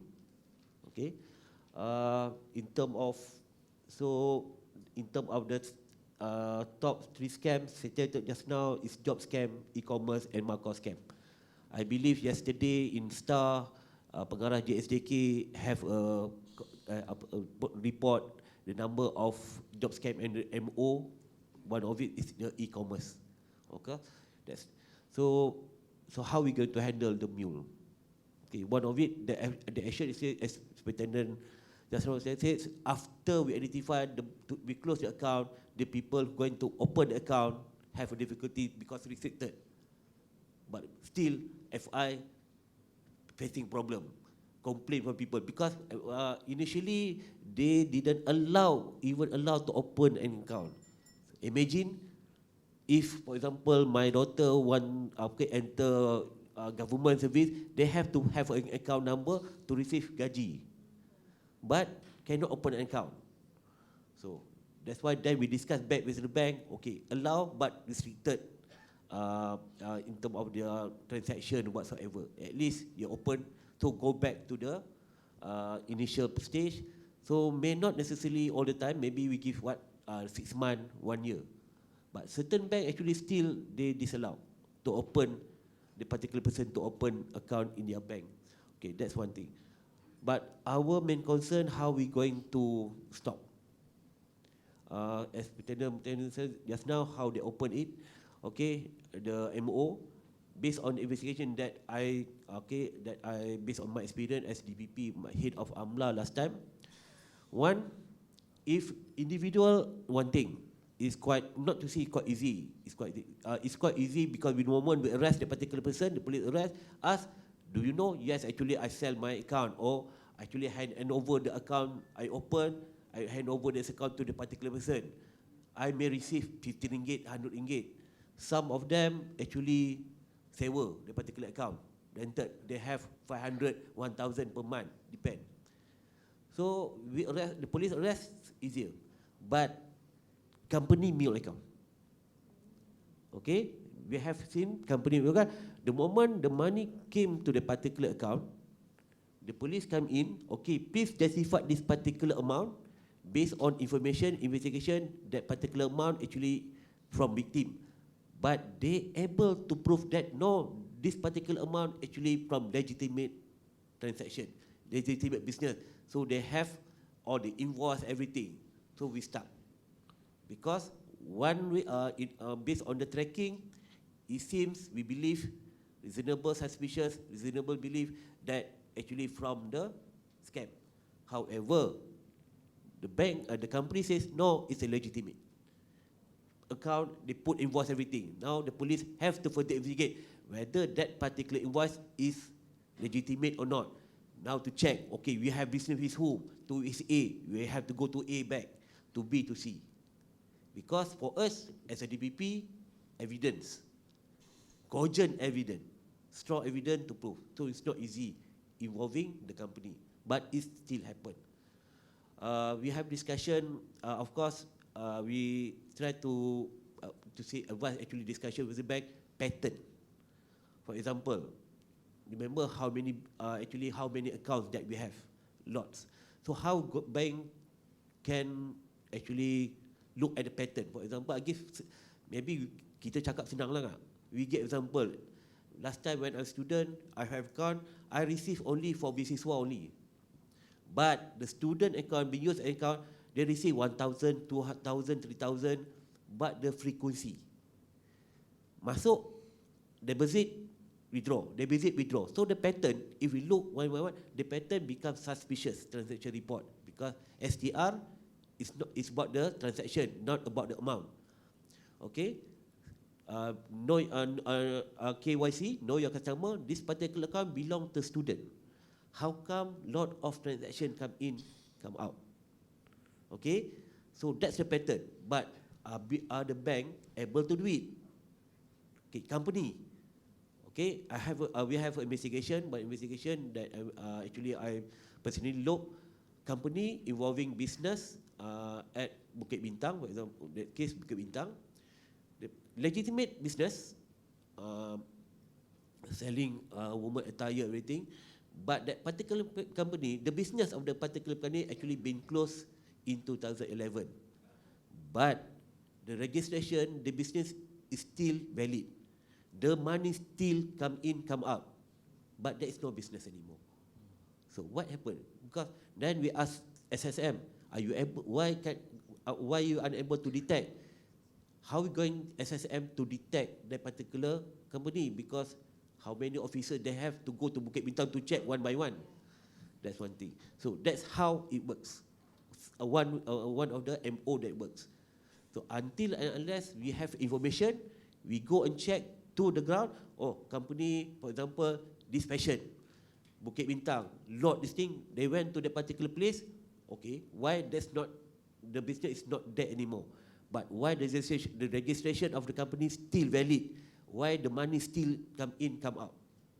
That's one of the mule account MO. So we doing our best to actually to identify all these things and to put stop. So the moment we lodge a police report, masuk dalam semak mule, the bank will stop it. We close the particular account immediately. Okay, I used to use my section power under PP, under AMLA, section 60 of AMLA. We ask the money to be withdrawn, given back to the victim, and ask the bank to close the particular account. But until sometimes money still there, 1,000 ringgit. Okay, so I ask the bank, so the money going to whom? To the owner lah. But that the money is not him.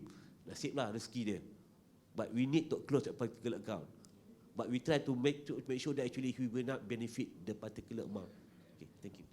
Thank you, Tuan Kamal. Tuan Madhavan, do you have something to share on this? Yeah, sure. Thank you. Go back to the statistics on the mules. Okay, sadly, unfortunately, yes, it's increasing. So we look at the statistics on the mule accounts being reported since 2018 until September 2023. And these statistics not only for online scam cases, overall commercial crime cases, the mule that already reported to police. Especially after pandemic, COVID-19, look at the figure from 2020 to 2021 comparatively, about 9,000 increased.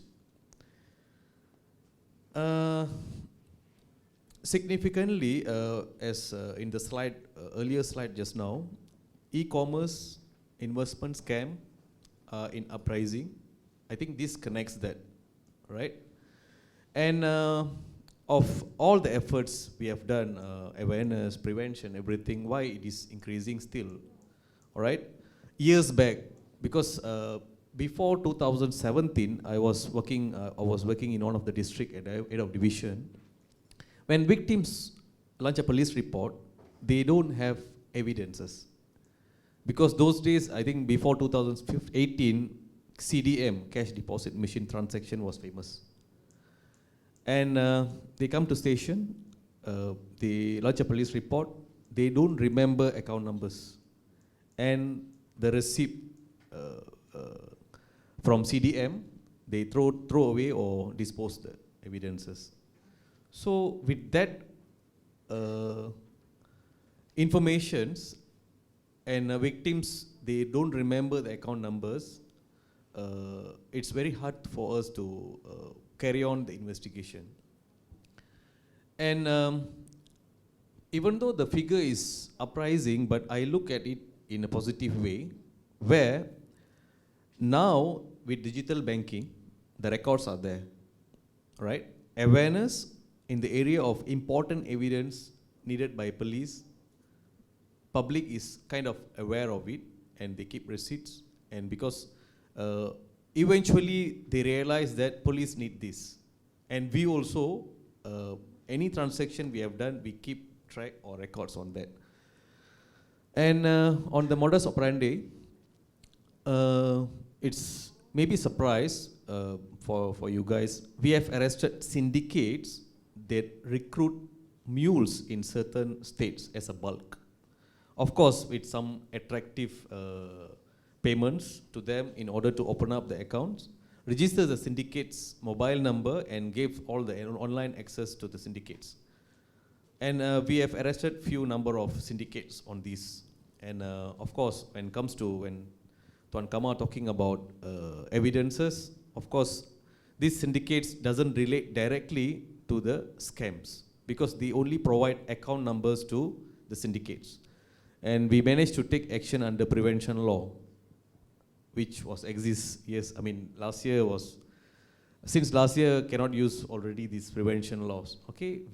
That time I was in charge officer for interrogation and case file. Case file is about prevention laws.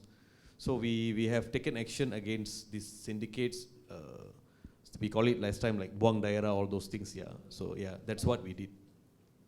And other common MO is renting out the accounts with some monthly income or payment, or selling the account with some good payment. So selling the account means like they will post to the syndicate card, ATM, online details, and with SIM card after opening up the account. That of course comes to 1,000 to 1,500 ringgit per account. Renting out is monthly 300 to 500. So that's actually the MOs. Yeah, thank you. Thanks for sharing the modus operandi. So audience, please be careful when someone approaches you saying, selling you a story saying that unfortunately I don't possess certain documents, hence I can't open an account, can you help me open an account, I'll give you every month, you know, when I get my salary, I'll part with you some of my money. Make sure you verify before you help. Okay, as we move on, if it sounds too good to be true, it probably is. Unfortunately, this advice is usually never heeded. So I would like to know from Encik Jawahar, what is the Securities Commission's approach to curb investment scams, and has it been successful to a certain extent? Okay, to answer whether it's been successful, you know, it's a bit, as you can see, the numbers are on the rise and whatnot. I think I would just like to before I begin to share what I have to share, I just would like to also say that, you know, to be aware that there are many mule accounts out there is one thing, but we also have to, I mean, when we spread our word around, we shouldn't just be spreading the word to say that, oh, don't bank your, you know, be aware that there are many mule accounts. Also be spread the word around to say that don't be a mule. Yeah, that's also equally important, you see, because we realize that, you know, that as what do you call Tuan Madhavan have said, you know, they promise you 300 ringgit a month or 500 ringgit a month. It is not worth it. It's definitely not worth it. You know, you will be flagged.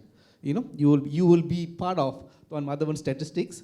Number one, and number two is that you will be because what the banks will now do is that the banks will not going to allow you to open up another bank account. You're going to you cannot find an employment.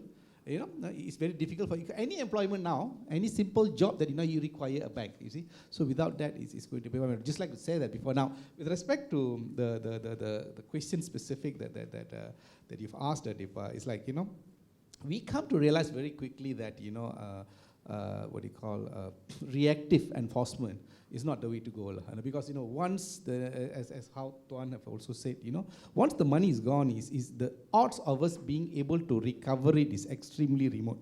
Okay, once it's gone, it's gone. So we are more, our efforts and our resources are more engaged towards prevention. So what we have done is that we will, of course, we do take enforcement when if we feel that the case is big enough and it warrants and we can get direct evidence. The problem is sometimes many times we don't get evidence. But what we will do is that if you can see the statistics, what we have, we will very regularly, almost on a daily basis, we include the names on our investor alert. This is our version of Semak Mule, if I may. You see, so you can just go to our website where we have this page called Investor Alert List. Okay, so now in this we populate all the unauthorized schemes based on the complaints that we receive. So when you receive a complaint, we see that, oh, this is a particular, is it a scam or unauthorized, then we will accordingly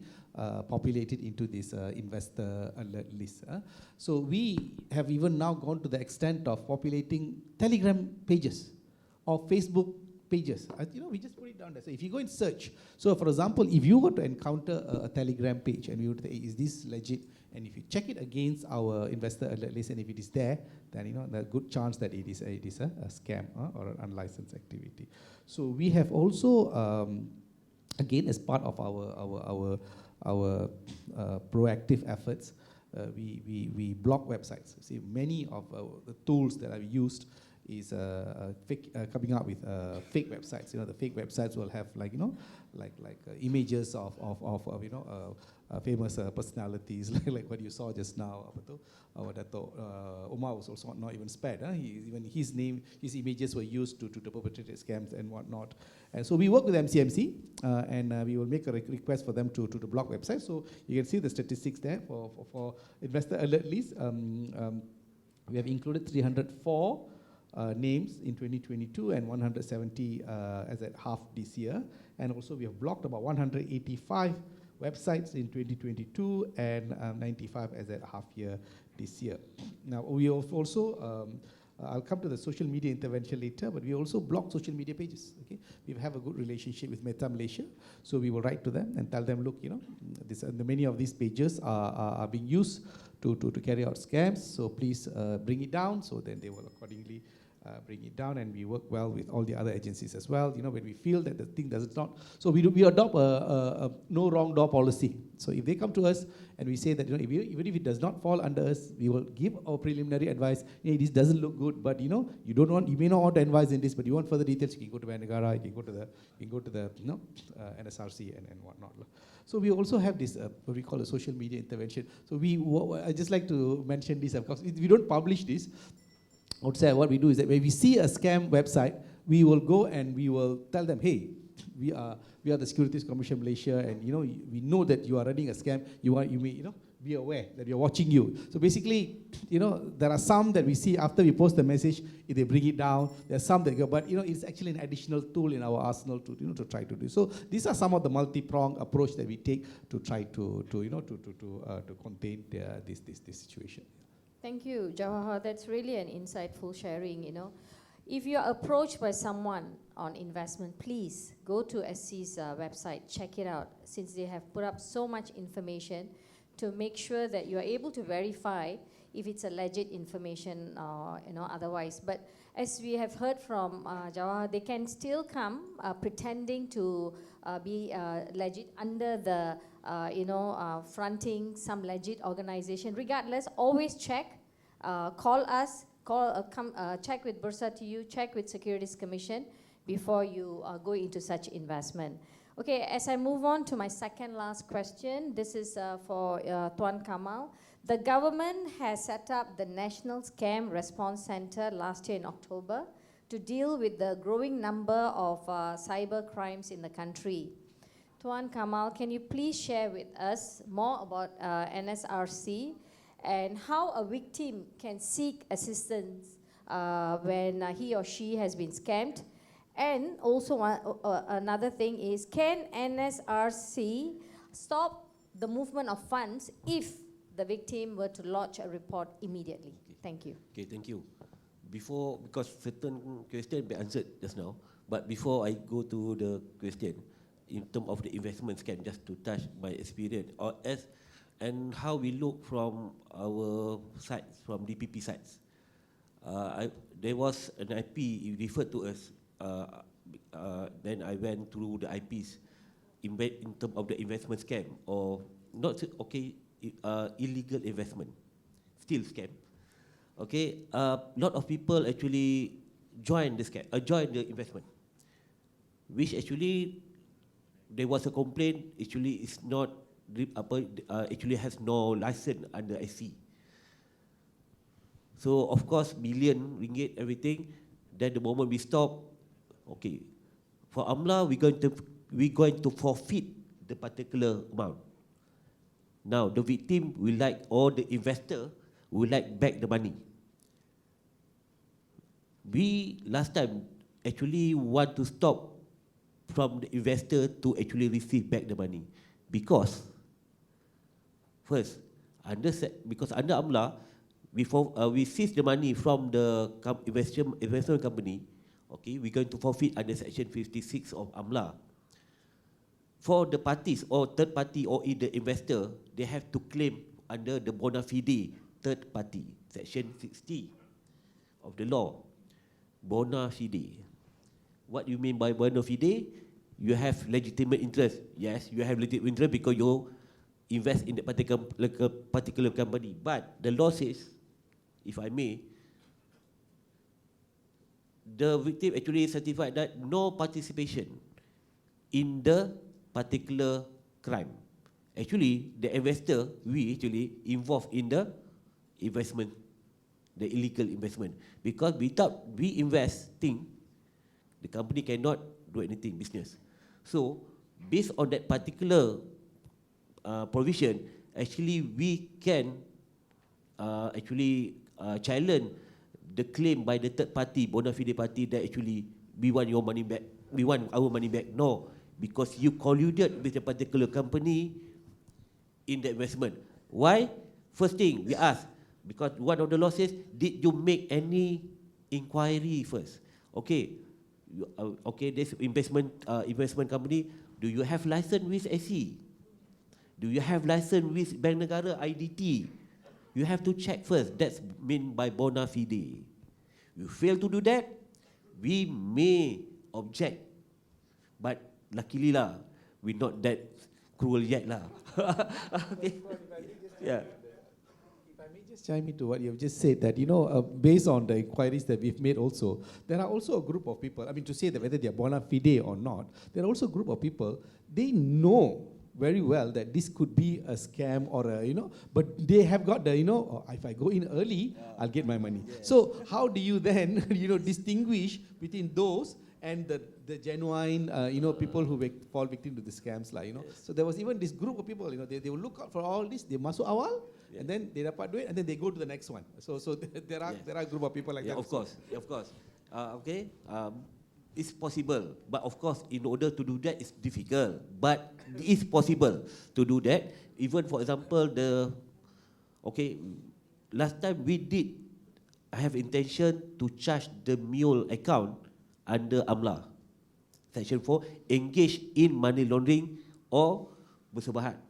Okay, but are we going to charge the student?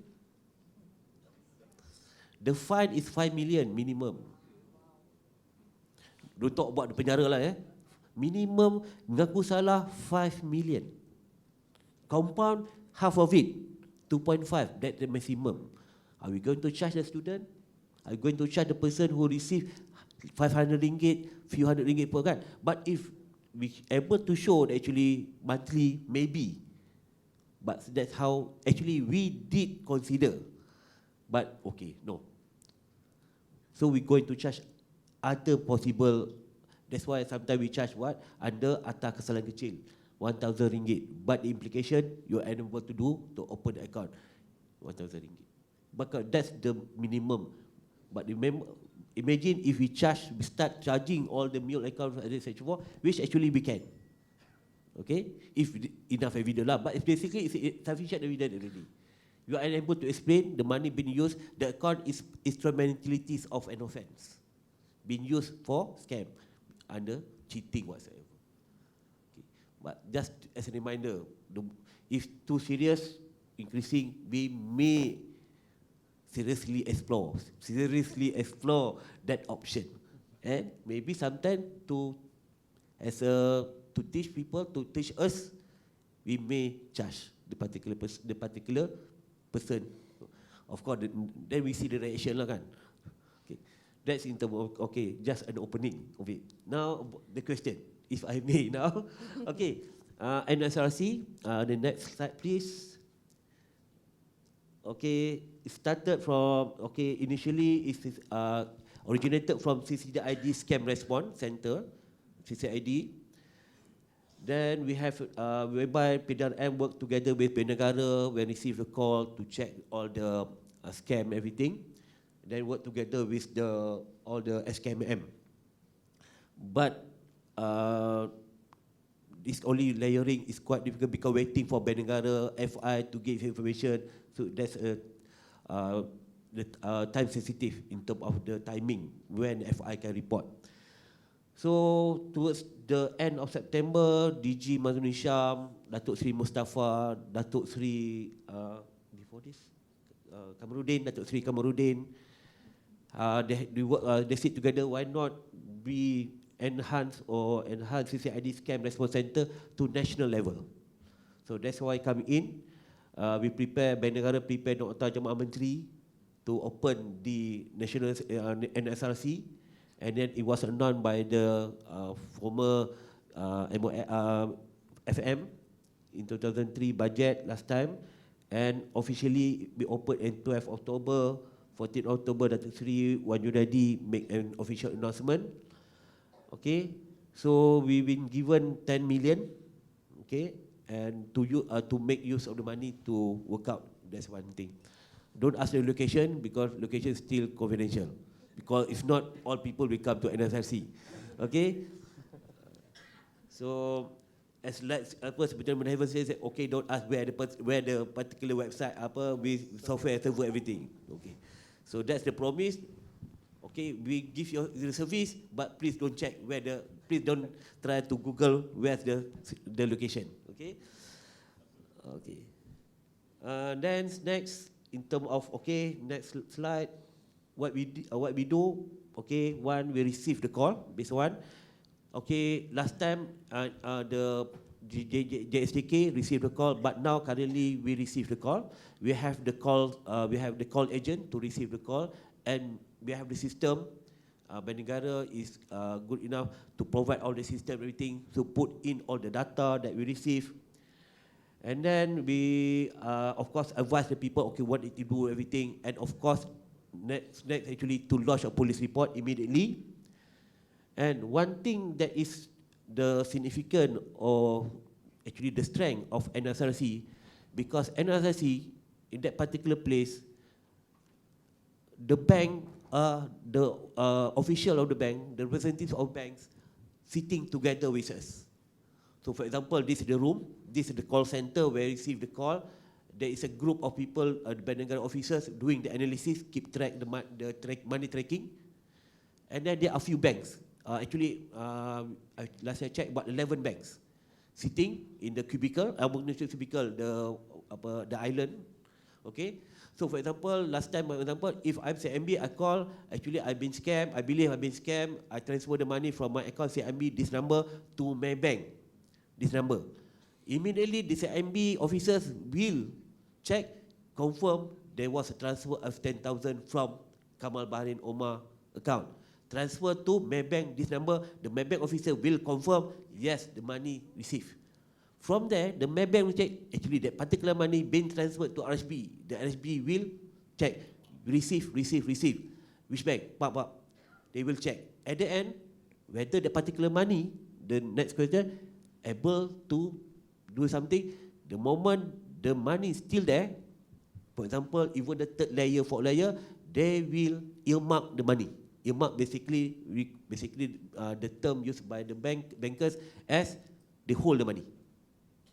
Okay, now, then from there also, because the representative from PDRM also there, based on mission, they know the Maybank account that I transfer the money, mule, they keep track already, mark.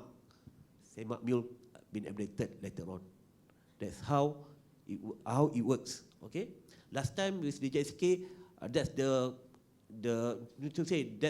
actually the lack of the cooperation is there, because they need to get to report to the Maybank, then Maybank need to report everything. It's quite difficult. But here That's how we works.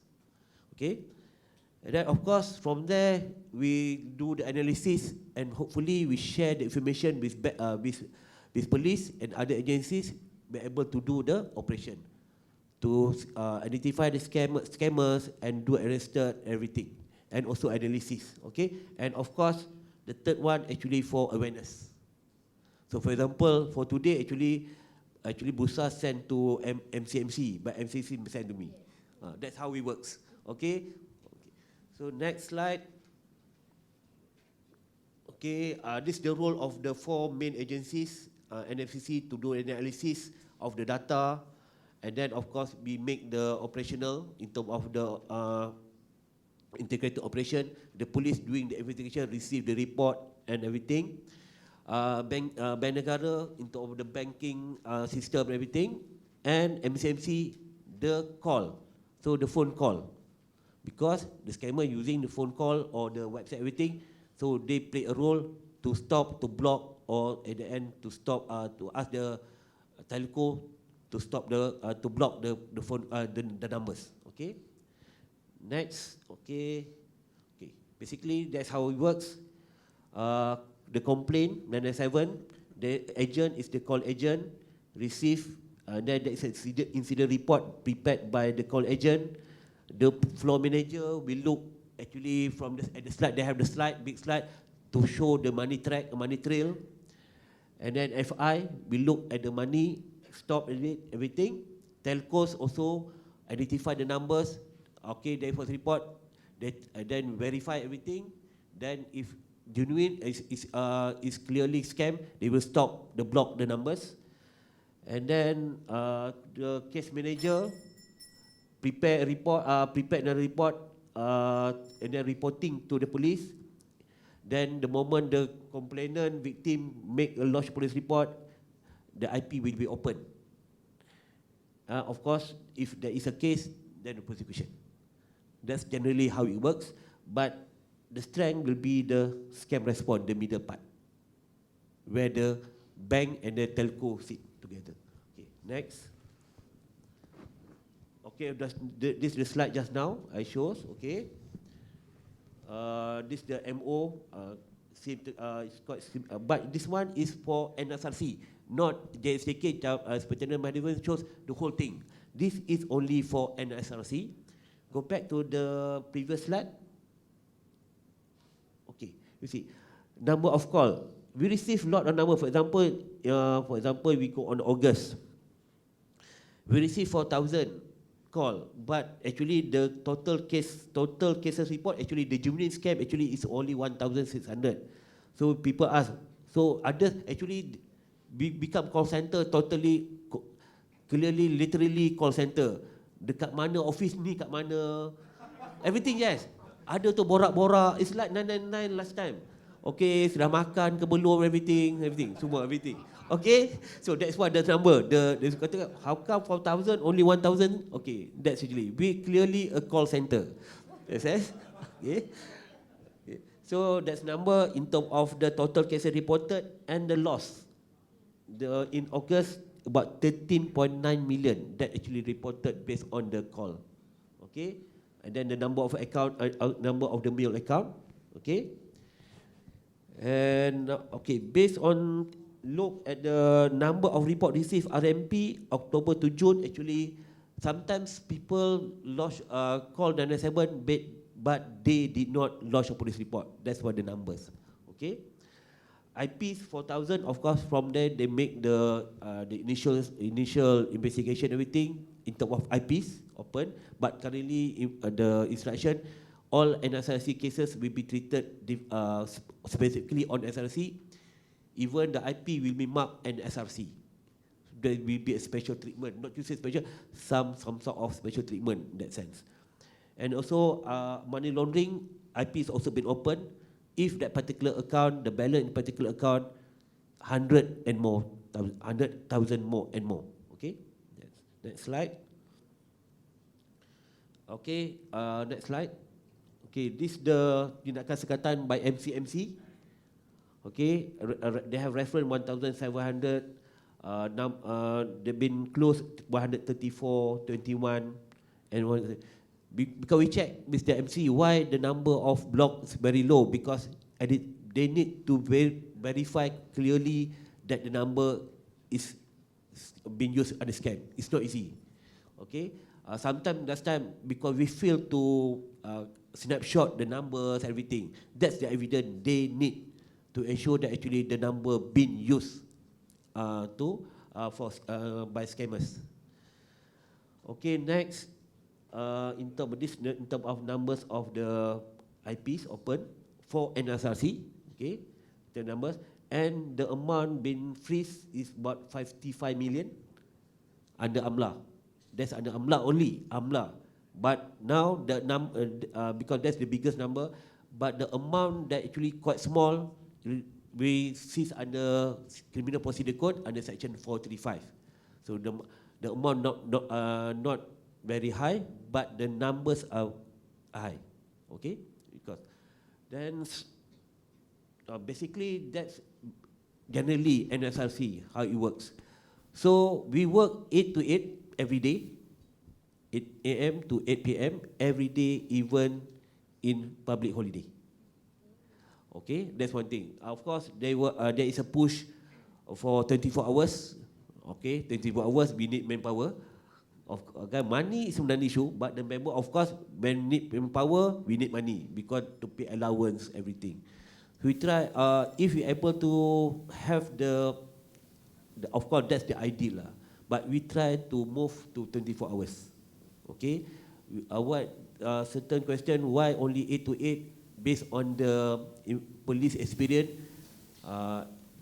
after 8, after 10, numbers of call not that high. So we go on the 8 to 8. Basically, even though 8 to 8 open to call, but they work until 10 because they had need to prepare a report for the next day. Okay, that one thing. And then one thing, NSRC also been as a source of reference by Bank Negara, by FI. And we work together with the police because of the layering, because the report is only on the first layer, CIMB to Maybank, for example, but the layering was not reported. So the NSRC, the money track will be used, the report that prepared by NSRC on the money trail will be sent to the IOs for the further action. That's basically how it works. The question of can NSRC block? Yes, the money. How we assist you? Members of public call 997 immediately, 24 hours, because the moment if we call late, the movement of money will be the chances of getting the money, not only getting the money, to track the money in the system will be lesser because they move very fast. Okay, because they work as syndicate, everything. Especially certain layering, they start withdrawing using ATM. So the moment cash transaction, we lost. Even though on record, yes, but the money is lost. Okay, basically that's the generally NSRC. We try our best to do to assist all of us. Thank you. Thank you very much, Tuan Kamal. I must say it's an amazing effort by the authorities establishing NSRC to try to help us victims or potential victims. So remember, very importantly, make your not only call up 997, but please make a police report as well for them to be able to carry out their work effectively. As I wrap up this panel session, I have one last question for the panelists. Can you share briefly what are the best practices for to effectively prevent this kind of scam? Senang je, jangan kena scam. Because this one thing, because jangan kena scam. So we alert ourselves. Okay, maybe we remember. To say just Superintendent Madhavan says just now the victim. Itulah to be surprised kan, even the FI who works at NSRC been scammed. The FI who works at NSRC been scammed. That's how good the scammers. In terms of their, tak tahu lah, dong punya pukau ke, dong punya bahasa ke, everything kan. That's how even DPP, Deputy Public Prosecutor means scam. Not only the phone scam, sometimes they push the link. Yeah, sometimes that's one thing. Because don't know what happened during that time. But the best thing actually jangan kena scam. Please be aware. If I believe because I received certain call by scammers, very convincing one thing, and not so very convincing. Even though convincing is one thing, but the moment we challenge, they challenge back. For example, receive from Kementerian Komunikasi Multimedia. Okay, of course scam MCMC Kementerian Komunikasi Multimedia. Office in Johor. I say, how come your office in Johor, not in Putrajaya? Oh, we have office here. And then how come you use 019 everything, not the line number? Oh, that's the operation number, everything. Even though, okay, I want to lodge, okay, can we meet at the police station? Yes, we can meet at police station. That's how they confront us. We confront, they will confront us back. Okay, but one thing, as I said earlier, please, the best defense actually don't kena scam. That's all. Thank you. Thank you. Tuan Madhavan? Yeah, I feel like playing extra minutes now because the guy back there Yeah. showing 5 minutes since 10 minutes ago. Okay, maybe I'll go just on points. First thing is stay informed and be educated. Strong password, strong authentication aspects, that's very important. Secure devices and network. Beware of phishing attempts. Check back your emails when you want to open. Just be aware, like, is it legit or shall I proceed? These are the things. And protect your personal information. Use secured payment methods. There are many ways already, banks or FIs already put up initiatives. So appreciate that, use that, right? And lastly, I think this is for individuals or public. For us, we look at it like public-private partnership. That is very important. That's why we are here. Yeah. So, because like in investigation, when it comes to investigation papers or investigation, we rely on third-party agencies like for informations. So public-private partnership is very important in solving any cases, especially online scam cases. And finally, human are the best, what we call it, best defense when it comes to scams or any cases. Human are the best defense. So please remember that it's in your hand. All right. That's all from me. I think thank you so much for the opportunity. Thank you. Jawahar? All right, I'm mindful of time. I'll do this very quickly. For the SC, we have, in order for us to remember easily how to avoid from falling victim to scam, we have devised this formula. We call it the Tipu formula. So if you can remember this Tipu formula, I mean, whenever I go, this is our mantra. We regularly say this. T stands for tidak akan rugi, which means that if anyone comes to you and says that this is investment opportunity that you will not suffer any losses, zero risk. That's a red flag, because all investment will carry some risk. Number one. And then is indah kabar dari rupa. That means they will portray themselves as they will use images of celebrities and religious leaders and whatnot, fake certificates and all those things to promote the schemes. And also peluang hanya sekali. Again, I think these all things have been mentioned earlier.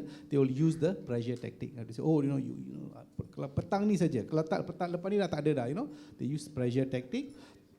Peluang hanya sekali and untung besar lah. When they promise you 3,000 ringgit with an investment of 300 ringgit within a few hours, it's a given that these are all signs of scam. So I do not want to go, but just remember this, this simple Tipu formula. And lastly, again, I would like to repeat this.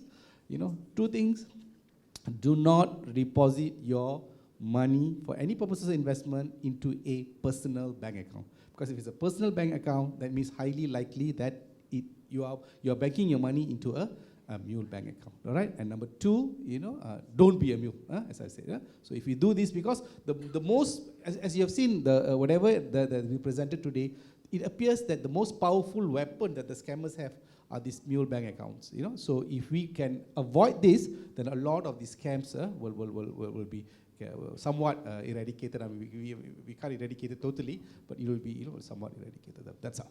Thank you, Jawahar. Just before I finish up, is there any questions from the audience? Yes. Can someone pass a mic, please? In front. Just walk. Okay, thank you so much, gentlemen, lady. It's fantastic. Now, I have this idea now. If you have an app in your phone where when a caller comes in, the number will flash out. Maybe the police will come with the app and work together with all the telco, and then the name will come out. So if this guy say, hey, I'm calling from the police, but his name comes Tan Habing, definitely not this is a scammer. Yeah, actually that idea we have already implemented with Who's Call. So when you install this application, and we share these scammers' phone numbers with Who's Call, that whenever you receive call from these numbers, it will appear there or display there scammer. Oh, you have the app yeah, already? we already have. Who's Call? Can we share us the app? Who's Call? Oh. The app's name is Who's Call. Oh, okay. Yeah, Thank you. yeah. Thank you very much. Thanks you for the idea. WHO, yeah. Yes. Who's Call? Anyway, thanks for the idea. Thank you. Hello. I don't really have a question, but I just want to share my experience. Sure. I was once, I got a scam call, but thank God I didn't fall for it. I was in a car actually traveling from Johor to KL, and I was entertaining the caller just for fun. Okay, but so the scammer alleged that I made a $7,000 purchase from a credit card which I do not own, and I never was in that location. But anyhow, just want to share that in this case, again, they were very legitimate the way they do it, and they mentioned that, ma'am, in a short while, somebody will call you from Bank Negara, and rightly so. And so of course the call came from Bank Negara, and because I'm exposed to financial sector, so I know some of the information that they were sharing was incorrect. Anyhow, so I cut off the call, and I made a bit of investigation through my contacts with Bank Negara, and the person called me, alleged to be from Bank Negara, is an authentic Bank Negara number, okay? And the Bank Negara friend of mine mentioned to me that, yes, it's been compromised for a while, okay? But this was way many years ago. And I was very rajin.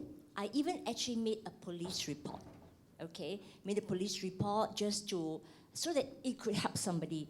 I will let you, but this was many years ago. I just want to let you know that not many people want to come and go make a police report, basically because it's very cumbersome, tedious, and it's not very customer friendly. Maybe that's something you want to think about. Maybe it's improved, I really don't know. I've never had another scam call again. Maybe I scared off one of them so badly. But maybe it's something that we could look into, make it this process easier, simpler. In fact, I even gave the number of the number that called me and the Bank Negara number. So I'm just wondering whether today there are still such cases of this Bank Negara number being compromised, because we say, I think the telco company have to be more responsible. I recently changed telco because I changed the subscription and all that, and I got a kind, to me, another launch of call soliciting marketing calls, which I feel like it can only happen from the telco company. That's something you want to look into, to instill some discipline and some responsibility on that part. Thank you very much. Yeah. On that, this happened, I think, years back. And especially, I think you receive calls from 03, land number, right? It should be a land number. Okay. This happened few years back, whereby they use spoofing technique. We call it voice over internet protocol. That's a technology, VoIP. And what they did is they pass by international gateways. all right? And we discussed with MCMC on this matter. Any numbers coming from overseas start with 03, we blocked it. So you don't get it anymore. But they still use mobile to pass by international gateways. So we are working on this here. Thank you. Hello, I have a very quick question on investment scam actually. I think apart from having the scam calls, actually the amount that they usually are trying to scam people are lesser than those who are trying to scam people using investment scheme. And in fact, there are a lot of companies trying to hide behind the identity of companies. And sometimes they even probably set up a foreign company overseas and the shareholder might be the shareholder in our local company. So if any investor who is involved in the investment scheme, when they want to take action in court, also because of the privity of contract, you somehow really cannot get the mastermind being the person being in charge. Or sometimes the company might wind up and then trying to hide behind all this, and sometimes they keep changing their name. So my question is, how can the authorities, I believe for the scam calls, I'm really impressed by the legal, all the legal requirements trying to do by the police side and also all the cooperation. I'm really impressed. But I'm also curious to know, is there any way for us to now also focus on getting all the authorities together to curb investment scam, for instance? So for SSM, if let's say those companies have a track record of keep changing their names and weird foreign shareholders and also being sued in the court, can we have an investor list concept or something like check the mail system where you can click within SSM system or any authority system, just a website for any one of us to check the past track record of this company in legal action. So if you see so many legal action being taken because of this company, you somehow know probably this person has already scammed people through investment scam and trying to hide behind the identity. So this is my first question. Is there a way for us to have this alert also to curb for investment scam? Second thing is, these people are trying to hide behind all this corporate identity. Is there a way for us to also enforce more duty towards the director and also shareholders by working with immigration department so that they cannot simply go and have their holiday overseas after scamming all these people? So we should enforce more duty towards them. So not only them being charged in court, but we somehow restrict them from moving away from Malaysia after scam all of us here and we become the victims here. This is first thing. Second, can we work with LHDN to trace their bank accounts? Because I believe that LHDN is also one of the most efficient enforcement agency in Malaysia, which we can somehow also help the government also to collect all the revenue back from them. So it's a win-win situation for us. So we can have more funding for government to improve our system in terms of all these alerts. At the same time, we get the funding from these scammers. Thank you so much. Okay, thank you for that question. Thank you for your exuberance. Yeah, actually, many of the things that you have mentioned have already been taking place. Yeah, maybe at the back end of how the what you call enforcement agency functions and how how we go about trying to curb it, and a lot of these things may already be taking place. The actions to to stop individuals from leaving the country, and of course working together with LHD, and a lot of these things do happen. But to respond to your first question, to say that the amount involved is small. Okay, now it may be small in the first instant. Okay, say for example they start off by saying that, oh, you just put in 300 ringgit and then you get 3,000. You say it looks really small, but that's just the beginning. Okay, we have seen because the MO is such that they'll start out with 300 ringgit and then they say, oh, you will get 3,000 ringgit, and then they'll come to you and say, no, you've actually made 20,000 ringgit. In order for you to withdraw the 20,000 ringgit, you got to just put another 5,000 ringgit. They'll come back to you and you say that, no, we have actually made 70,000 ringgit. The market was so good, so you're not going to put 20,000. So we have seen cases where it will start off with that paltry 300 ringgit, but it will then snowball to losses up to hundreds of thousands ringgit. So it may be the case, but it was. Now, but also we are mindful about foreigners, a company. So actually from the SC's perspective, we always say people this, you have to check whether that particular entity is licensed in Malaysia. Because some of this entity, they may claim and they may very well be licensed by a in a foreign jurisdiction. They think, I've got a license from some of these jurisdictions which have got very less stringent regulatory requirements, like the Bahamas, Cyprus. I don't know whether you've heard of the likes of Saint Vincent and Grenadines. I mean, I only knew that such a country exists after I started to look into all this. And they claim, and when you check the internet, when you check the portal of these authorities, they are. But our law is very clear.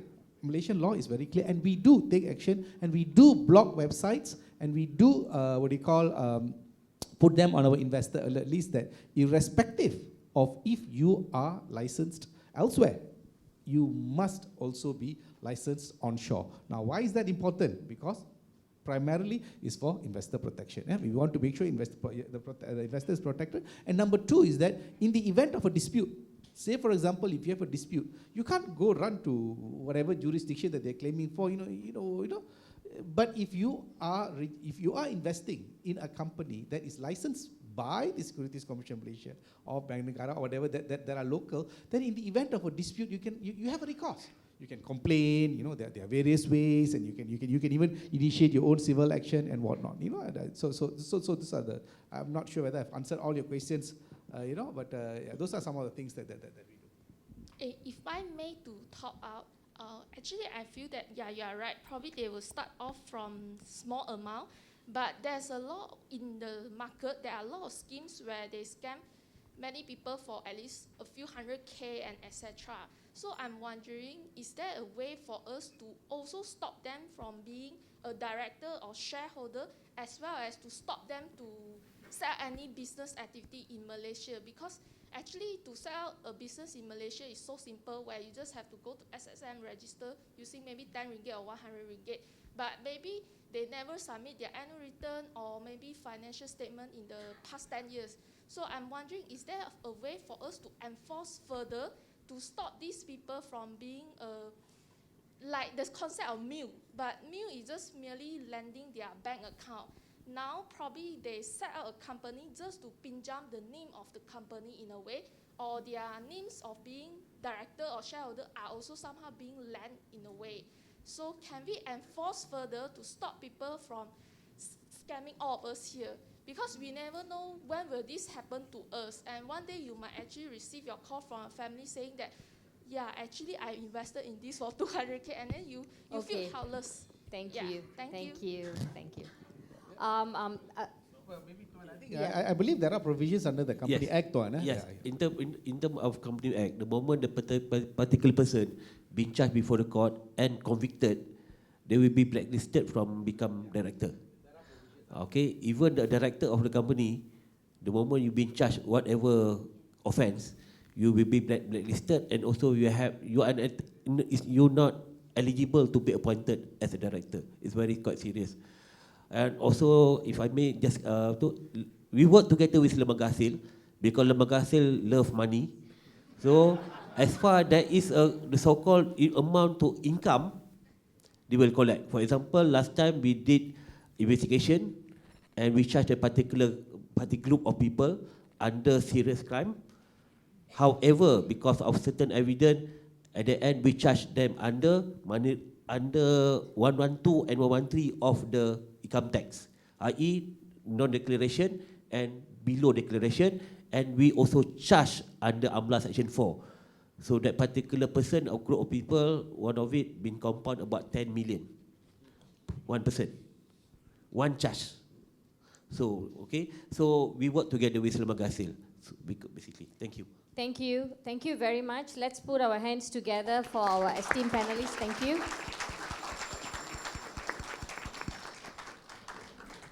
Thank you, panelists, and Ms. Deepa for shedding light on a topic of paramount importance to us. May we invite Ms. Deepa and the panelists to remain on stage for a photo session?